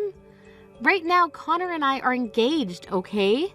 And pretty soon here, we're gonna have our parents get together and meet for the first time. And we'll be paying for the wedding hall at the end of this month. So what are you talking about when you say there have been talks of Connor being with someone else? It seems that my dad found her for him. While he was talking with my mom, I listened in on their conversation from around the corner. That's so. But your parents, they were so happy to hear about Connor and I getting engaged. You understand that they were only putting on a face and looking happy, right? Deep down, all of us hate the idea of you being Connor's fiancé and would love for him to be with someone else. What do you mean? What's so wrong with me being his fiancé? I'm sure you already know this, but Connor graduated at the top of his class from university and is considered one of the best in his fields. Right now he's becoming a doctor and will soon be raking in more money than his family has ever seen before. As his older sister, he is someone that I'm very proud of, and I'd love to see him married to someone that'll make him happy. And I plan to continue making him happy as his wife. Is it really that bad for me to be the one that marries him? Huh? Are you mentally okay? You think our prodigy would be happy with some girl that was raised by only her mother in that poor household there? Tell me, how would you be able to make him happy? What? I told you, right? My brother happens to talk about you quite a lot, so we all know who you are. And that means we, of course, know how you were only raised with a mom and no dad. Your dad must have never really wanted you in his life, hey? I'm sure you never chose to be raised in that low-income household with just your mom around, right? But the fact that you were born poor pretty much means that there's no use from you, so please understand your position for us. Hold on a minute, please. Why are you calling me poor and from a low-income household? I understand that the only person who ever raised me was my mom, but I don't find it okay for you to call me things like that. What? But everyone who lives in a single-parent household is poor, right? The single parent has to take care of their kids, so they can't work that much, right? So there's no way they're making enough to give you or themselves a good life, right? That's a terrible way to think about us and very biased. This is not a bias. This is all the truth I'm speaking right now. And I will not let a girl like you marry my very important brother. I'm sure you only want to be married to him for the money he'll be bringing in, right? You have that very wrong, Skylar. I would never marry Connor for his money, and we've both discussed that between one another. Don't call me Skylar like that anymore. You are not going to become anything more than a stranger to me, so either call me Ms. Skylar or nothing at all. That's enough of this now, so hurry up and leave my brother already, please. We'll be having Connor marry someone that is on the same level as him. We will not have his image being ruined by some lowlife such as yourself, so it's over between you two. I'm sorry to have to bother you at such a busy time as this. Victor, do you mind giving me just a moment of your time so that we may talk? It's been a little while since we last talked, Miss Brianna. And what would you like to talk with me about today? Right now, the CEO happens to be at an early dinner, so perhaps there is something you'd like me to tell them. No. This isn't something that I need to talk to my mom about. There actually happens to be something that I'd like to ask you, Victor. You have something to ask me? This is something private that I'd like to ask, so please don't worry about the formalities. Just call me Brianna for now. Now, the thing I'd like to ask about is in regards to Connor. Is it true that you've been trying to get him to go and see another woman? Have Connor met with another woman? I've not been doing anything of the such. Is there any reason I'd be doing something like that in the first place? Isn't my son currently engaged to you? Well, I had happened to hear something about you having another woman ready to become engaged with him. Of course, I knew that something of that nature could never be the case, but just to make sure that, I wanted to come and confirm that with you. I would really like to know what strange source you heard that kind of story from. If you'd like to, you and I can meet in person to discuss all of this, and you can tell me where this is all coming from. I don't think this requires us meeting in person to discuss, so don't worry too much about this. I just wanted to know whether that was the truth or not. Thank you for giving me some of your time while you're busy at work. My pleasure. I'm happy that we were able to settle that little discrepancy. If you happen to need anything else from me in the future, please feel free to text me at any time. Whether it's my position of working with your mom or my position of becoming your father-in-law, I'll always be here to help. To tell you the truth, you're very much like a father to me, Victor, and I really do mean that. The reason for all this kindness towards you is because someday you'll be both my daughter-in-law and my boss. I've even known about you since you entered preschool, way before you started to be with my son. So to me, I have this obligation to treat you as though you're my daughter, as that's what both myself and your mother want. Because of that, I'm very happy to see you marrying my son in the future. There's one other thing. Connor and I were able to get ourselves a place to throw the wedding, and we'll be paying for it at the end of this month. It's a very gorgeous place where we'll be throwing the wedding, so I hope you're looking forward to it as much as I am. I've heard about that from Connor. I think you guys will have a very beautiful and memorable wedding. As both Connor's father and your father-like figure, I'll make sure to be here for you to help in any way possible with the wedding. Hey! Why have you gone and paid for the reservation? I told you already to break up with my brother, right? You really must be looking for trouble after ignoring my words like that. I never said that I'd be going through with something like that, and just to make sure what you were saying was a lie, I went and checked on all that myself. There was never any talks about your brother meeting with another woman. Huh? Did you really go and check with Connor himself about all that? I'm sorry, but Connor's still not aware of what's going to happen because my dad has still not spoken to him yet. But it's true that he has another far more fitting woman for him, and my parents have already been talking about the wedding plans and everything. I'm sure they were just talking about our wedding coming up. Would you stop it with that, you fatherless loser? My brother is not going to be marrying some single-parent, moneyless lowlife like you. He'll be getting married to the daughter of a CEO. There's going to be a wedding for a lowlife like yourself. What? The daughter of a CEO? That's right. The woman that my dad is ready for Connor to marry happens to be the daughter of a huge CEO who runs this massive company. When I heard my mom and dad talking about that, I was shocked to hear the good news. Saying that he was so proud that his son would be able to get married to a CEO's daughter. He looks so happy about it. Skylar, perhaps there's something about all that you're not aware of. I'm so sorry, Brianna. I no longer have the nerve to sit here listening to all your excuses now. So would you just shut up for me and break up with my brother pronto? No, this isn't an excuse or anything like that. What I want to tell you is that you must be misunderstanding something very important right now. I'm misunderstanding something? The person that you suspect your dad has gotten to meet your brother is me. Actually, there's not going to be any meeting between him and I soon, considering that happened long ago. Huh? Cut it out with that really crappy lie you're trying to tell me there. There's no way a moneyless girl from a fatherless, low-income household is the daughter of a CEO. You really want to marry Connor that bad? That you'd make up some lie like that to me. You really must need his money badly. I'm not lying right now, okay? I'm telling you the truth. Would you please just listen to everything I have to tell you right now?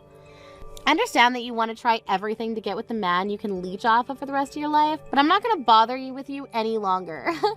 No matter how hard you try, no matter how much you sacrifice, you will not be allowed to be part of my very rich and powerful family. Huh? My family has loads of money right now, and both my parents work very high-end jobs. My dad is so high up there, in fact, that he's working alongside a very well-known CEO and has been entrusted with a lot of responsibility. When it comes to my mom, she's one of the best lawyers in the city and has traveled the world a lot for different cases. And then their two children, myself and Connor, both happen to have graduated from Harvard. I totally understand why someone in your shoes would want to be part of this family, but you're just too different from the rest of us, below us in fact, so it's not happening. Are you really that worried about something like me having one or two parents around to raise me? I'm sure there are some things that happen differently in a family with only one parent, but for the most part, we all turn out the same. In my case, actually, I feel as though I was raised even better than some of those with two parents. I mean, you were raised by both your parents, but look at the way you turned out. You're far too old to be judging someone else's life like that when you don't have your own life together yet. Huh? I'm not gonna be talked back to like that from a moneyless and single mother's bratty child. Just shut your mouth and leave my brother alone. You're never gonna get married to my cute little brother, no matter how hard you try to. You are far too poor and have no manners like those of us who live with the elite. Now you take your little lowlife butt and disappear from my world. The only one who's going to disappear is you. What? Skylar, what the hell do you think you're doing right now to this poor young woman? Not only have you been making things up and talking horribly about your brother's future marriage, but you've now been belittling a woman like Brianna. Wait a second, what's all this about? I told you never to call me by my name like that again. Do you think I want my name in the mouth of some lowlife? Do you even know who I am? What about you? Do you have any idea who the hell I am? Why the hell are you talking to your own father like that? Huh? Dad? Is that you, Dad? What? This is really you, Dad? You're my dad? Skylar, when you get back to the house tonight, we're going to your room. You're going to get one hell of an earful from me. I'll make sure you never talk to another person with a tongue like that ever again. Talking to someone as important to me as Brianna with that childish attitude of yours. I cannot let you act like that any longer. What are you talking about? What's going on here? What the actual frick is all this? Why are you using Brianna's phone right now to talk to me, Dad? And why are you calling her important? You have to be joking with me, right? I call her important because she happens to be the daughter of my CEO. Is there something wrong with me doing that? Do you not think of her as being important to me? To our whole family? Your CEO's daughter? Brianna happens to be the daughter of the woman I'm currently working under. And she had something very important she wanted to show me today, and that's why she's all the way out of the office with me right now. I was wondering what she had to show me, and before I could ask, she was showing me all these horribly rude texts you've been sending to her. And what makes all that worse is as she was showing me the previous texts you would send her, you're currently sending her terrible messages as well. Because of you, my head hurts like hell now, and I have butterflies in my stomach because I'm so nervous about what might happen to me because of this. You're lying, right? Wait a second. What? Is Brianna really the daughter of that CEO you're working with? But she doesn't have a father. Her mother has been raising her by herself for these years. So how the hell does she come from a person who has all that power and money? What the hell does her having only been raised by one parent have to do with anything? Is it funny to you that her mother ended up a CEO? Or are you just trying to make up stupid excuses right now for acting like a total witch to her? Do you feel you have the right to talk about people in their positions like that? Wait, Dad? When you get home, I'm getting out the belt. It's been a long time since I've gotten it out, but I guess you never grew out of your early teenage years, have you? I bet that leather will help you to understand just how horrible a person you've really been. Brianna, I'm so sorry. I just got a call from my dad talking about what's all gone down. It seems my sister has really said and done some awful things to you already. I'm so sorry for not noticing that there was something going on between you two. You don't have to apologize for any of that, Connor. I never came to you about any of it, so it's partially my fault as well. But my dad has been yelling at me about this all as well. He wanted to know what was wrong with me for not being around you to protect you when you needed it most. He asked me if I'm even considered a man anymore after what's happened to you. I've never seen him that mad with me before. I'm really sorry about that. I went right to your dad about all of this when I realized your sister was really confused about something. At the time, I didn't really think things would get any worse between Skylar and I, so I never thought to tell you about it. I assumed that your dad would know more about what was going on since Skylar told me that he had found you another woman for you. That's why I went and talked with him about everything to make sure that that wasn't all true.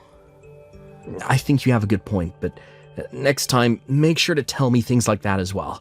You're my fiancé after all, so I could have put Skylar in her place for you as well. If it's something I can't handle, then we can bring it up with my mom and dad. That sounds good. I'm sorry for not coming to you this time. Just to be sure, I'll go talk with my sister so she knows that nobody is on her side in this. Hopefully, that'll get her off your case and we can all be happy again. And if after that she's still causing problems, let me know and I'll get my dad to kick her out of the house. Then she won't be able to do anything to us because she'll have nothing. All right, I'll make sure to do that. Now, good luck to you and whatever things end up happening between you and your sister. So you really are the daughter of a CEO? If that was the case, you should tell me that a lot sooner.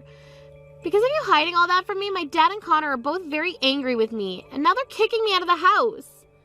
Wow, so those two are a lot more angry with you than even I was thinking. Not only are they angry though, but they're making sure you're punished in a good way. They told me that I'm too old to be sitting in the house anymore anyway, and to leave that place and go live on my own. They said things like I need to get a job, and that I need to find myself a husband.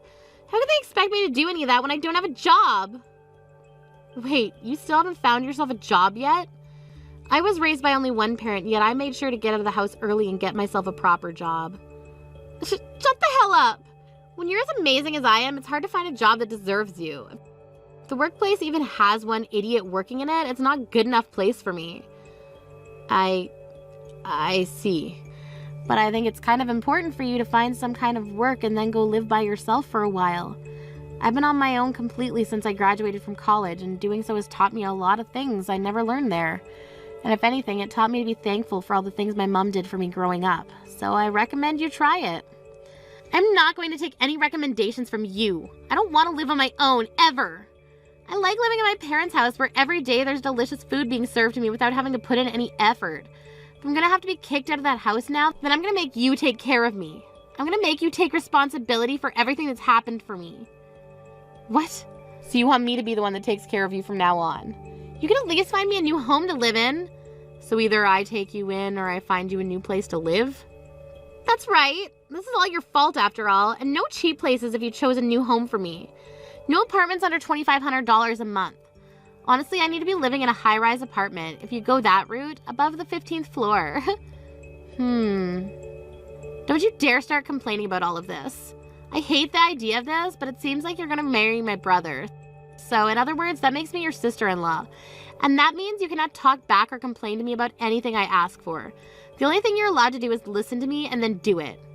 I'm glad to hear you're not whining about me marrying Connor anymore, but it seems you still have not stopped causing me trouble here. And even though you're the daughter of a CEO, that does not give you permission to act like you're better than me. I don't care that you will get a company someday. I'm your older sister-in-law, and that makes me considered even more like royalty than you. If you understand what I'm asking, then you get me that high-rise apartment right now. And of course, you're going to be paying the rent for me every month. That's enough, Skylar. Even after all that yelling you received yesterday, you still have not been cured of that toxic tongue. What? It's over for you now, Skylar. I've been sitting right next to Brianna this whole time, watching every text you've been sending her. I'm a very sad little brother now. Today is the day I lose my older sister. But I suppose that's going to be fine in the long run, considering the older sister I knew never talked to other people, especially those important to me, like that. Oh, wait a second. Are you Connor? And what if I am? Are you going to start panicking, making up sorry reasons for why you act like such a witch?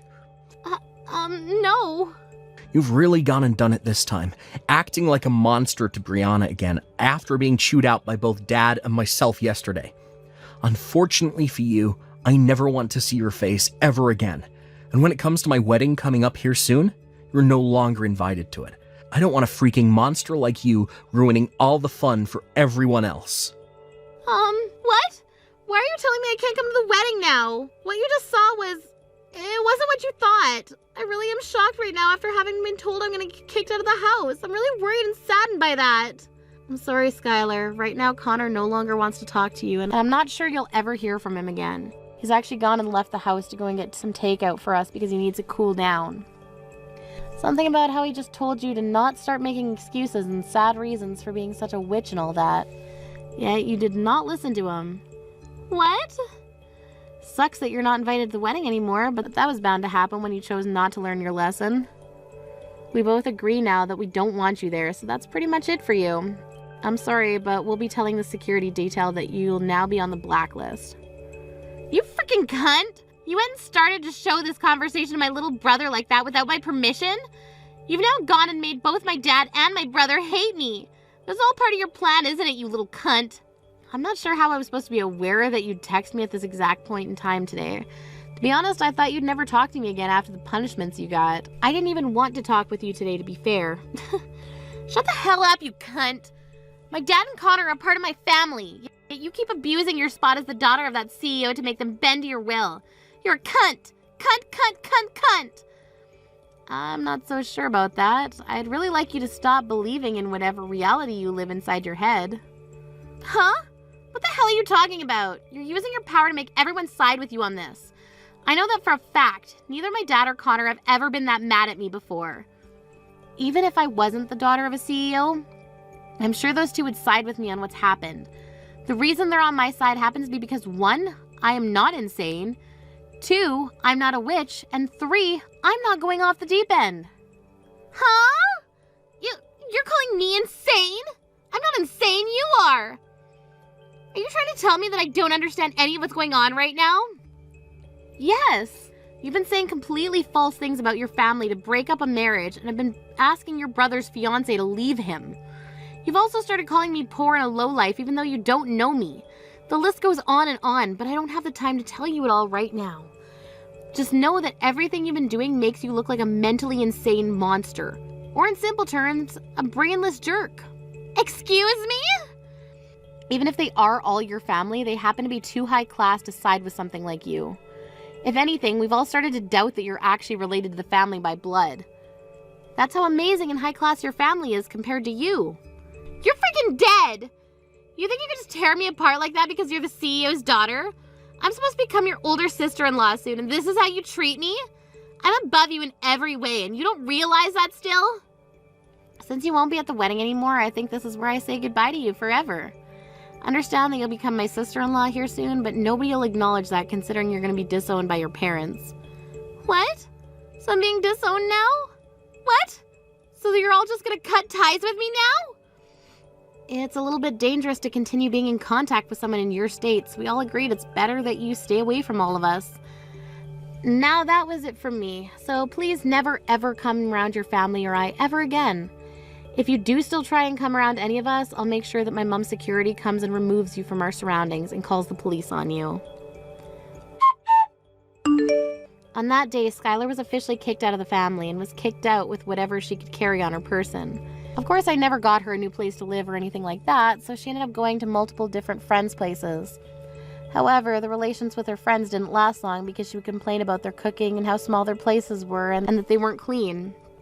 Soon, she ran out of friends to go and stay with and had to turn around to borrowing money. But of course, she can't borrow much considering she doesn't have a job or anything, so she's left having to find a place to live, either under the bridge or on the bus stop bench. Both her dad, Victor, and her brother, Connor, know that she's living on the streets now, but they don't mind at all since she's no longer in the family. If anything, they're happy to see her this way, since it seems that she might start to looking for work here soon to try and stay alive. Gina, are you there? I just have to know if this is true. I heard that your ex-husband is the company president of Grapeco? Like, the one that's on all the magazine covers and stuff? His name is George, isn't it? Excuse me? Why in the world are you talking to me about this, Trish? Well, it's just Ben was letting me look through some old family photos that you had in the house. There was an old photo with you standing next to a man, and I finally recognized who he is. It was so weird because the pictures were old, but I felt like I had seen that man from somewhere. And now I finally realized that he's George Grape, the head of Grapeco. Wow, well, I have to say I'm impressed you could tell from such an old photo. Is that all you have to say about it? That's a little underwhelming, to be honest. Well, I'm afraid there's really not much to get all that excited about. I mean, he wasn't a company president or CEO or whatever when we were going out. I didn't hear that he'd started his own company until after he and I had broken up, but I guess now he's some kind of hotshot in the industry. But why didn't you ever try to fix things with him after you heard about who he was? Think about the life you could have had if you did. You could be posting on Insta every day from a new car or showing off your huge house. Just think about it. You should text him right now and ask him out. I'm sorry, Trish, but I really have no interest at all in getting back together with George. In fact, I don't even know if marrying him would mean getting more money. I remember when we were married, he would always blow through our monthly budgets like it was nothing. He even stole Ben's allowance at times. And in the end, he finally cheated on me and ran off to be with another woman. So I hope you understand why I have no intention of getting back together with him. Whoa, what? You mean you just forgave him for all that he did and just let him go like that? And now he's a huge deal all over the world? I mean, who cares about what happened in the past if you can milk George for all that he's worth now? You deserve to have nice things, too. Just think of the cars, the mansions, the condos, the vacations. All of it could be yours. Maybe it could, maybe it couldn't, but it really doesn't bother me either way. After all, I don't even want those things. I enjoy my apartment and I enjoy my simple life. It's enough for me. Oh, come on, Gina. You have to be more ambitious than that. What's the point of being satisfied with what you have? You're almost 30 years old and you're still working a dead-end job living in your small apartment. Don't you want more out of life? Aren't you sick of living the way that you are? Just think of where you could be living if you only swallowed your pride and asked George to take you back. It's the least you deserve. You really think that there's something wrong with the way that I live? I just finished telling you how comfortable I was. I'm sorry if that was rude of me to say, but I just wanted to be honest with you and share my thoughts about what you could be doing. Maybe it's because I'm from the country and I'm used to having a wider space to live in. To be honest, it's been difficult for me to adjust living in this cramped city. I mean, I feel like a dog in a cage some days that I'm here, and I was just shocked the first time that I came over to your house. Oh, that's right. I forgot that you had moved here from Wisconsin. Was your house really that much bigger? I feel like I could probably fit at least 7 of your apartments in the old house that I grew up in back out there. But to see the house that Ben would have grown up in with you, well, it just kind of really bummed me out. That's why you have to get back together with George. Then there wouldn't be any need for you to live in this tiny apartment anymore. It's not like there aren't big places in the city. You just need more money to get there.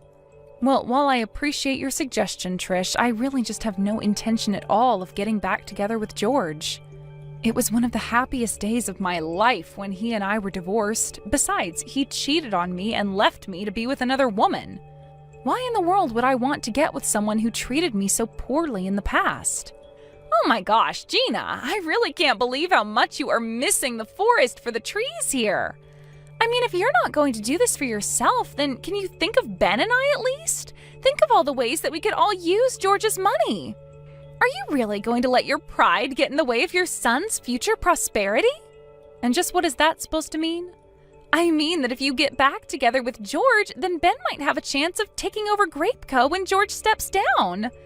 And if he does that, then that means that I'll be the wife of a CEO and never ever have to work another day in my life. So please don't let your pride ruin the chances for me to have the dream life that I've always wanted to have. You really want to live in some fancy condo that badly, Trish? Well, it's not just that. I mean, think of what will happen at our wedding. So many rich people would be invited because of George, and we'd make out like bandits with cash gifts. Trish, I really don't think that you're thinking about this realistically. I mean, do you not think you're taking this fantasy just a little too far?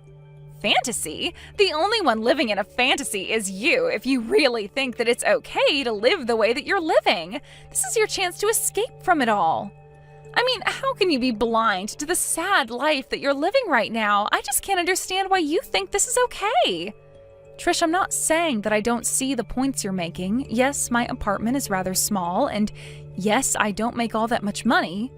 But the point is that it's my life, and I'm very comfortable where I am, so please stop trying to pressure me to change that. Mom, are you there? It's just horrible. I can't believe it. Why didn't you ever tell me that my real dad was the CEO of a huge company?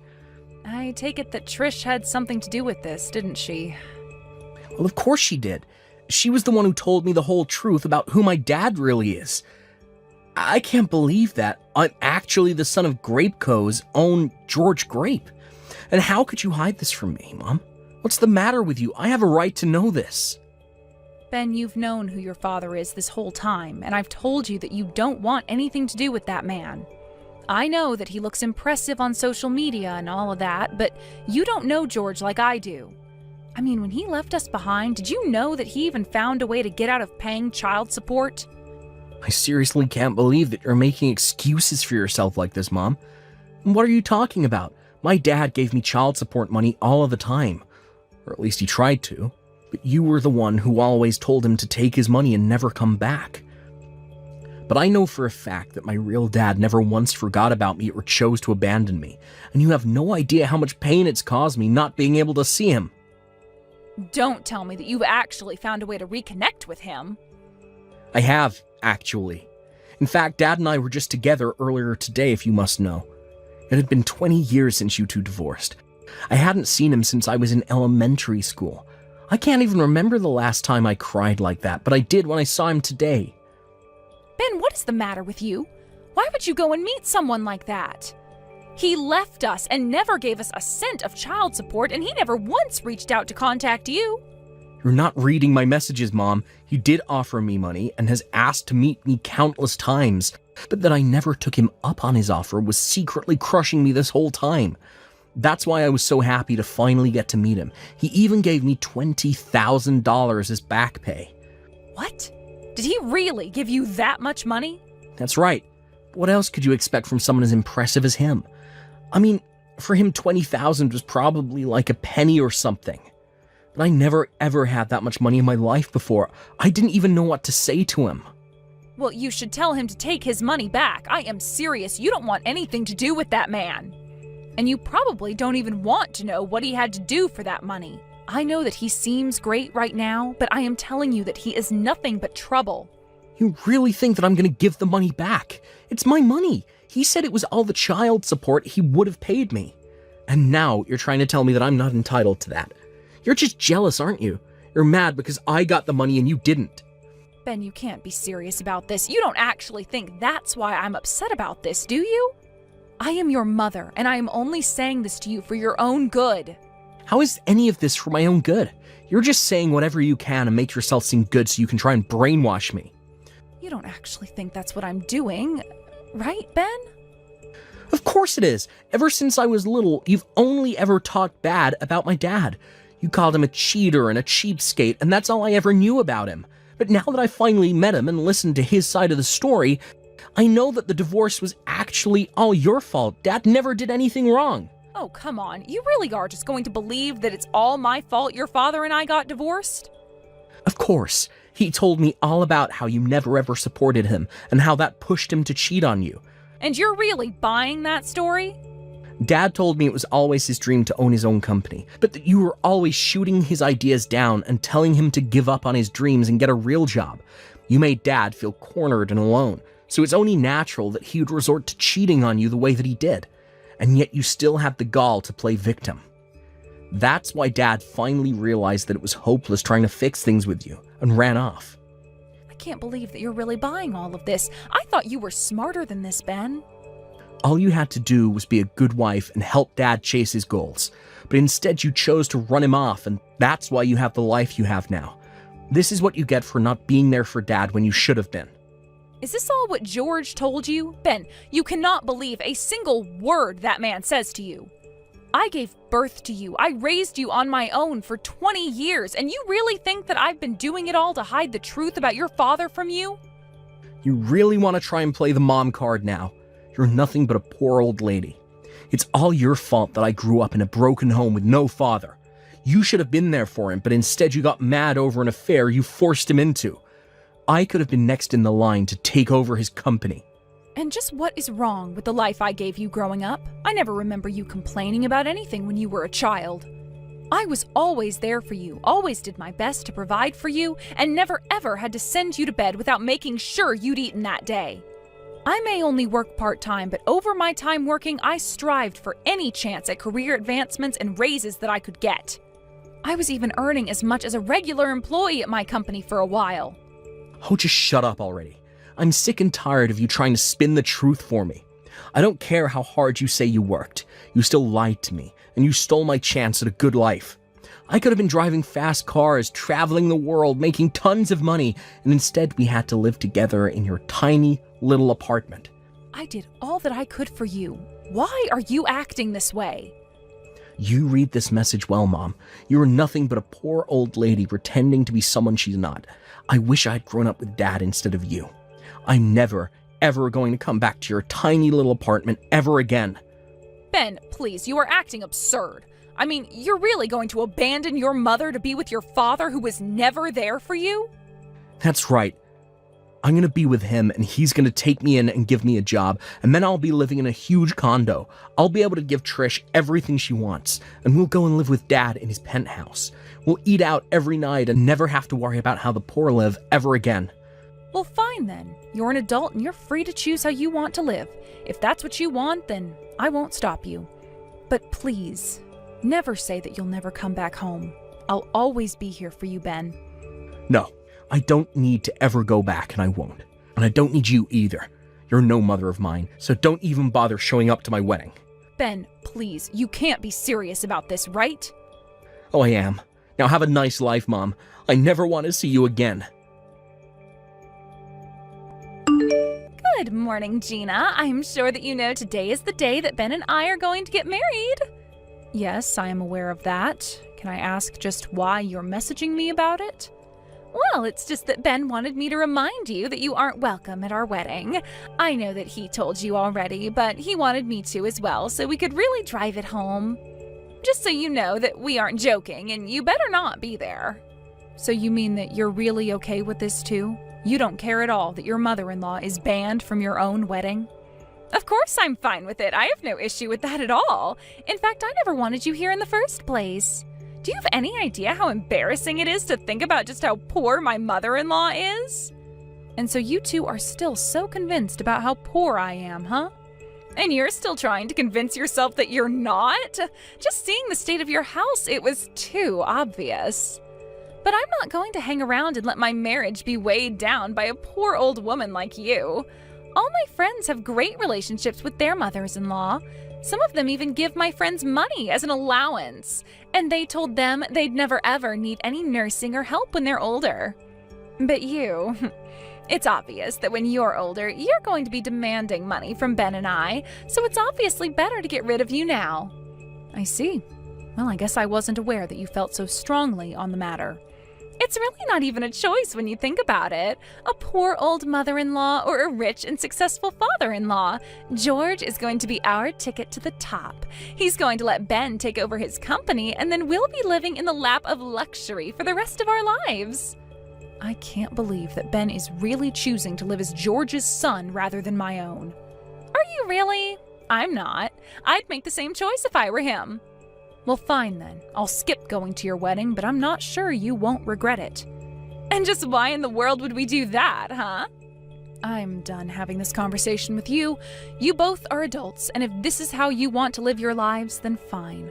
You think it's not obvious how upset you are over this? Maybe if you showed up to the wedding crying and begging us to let you in, we might change our minds. Oh, I'm afraid I won't be the one crying by the end of this, but you just might be.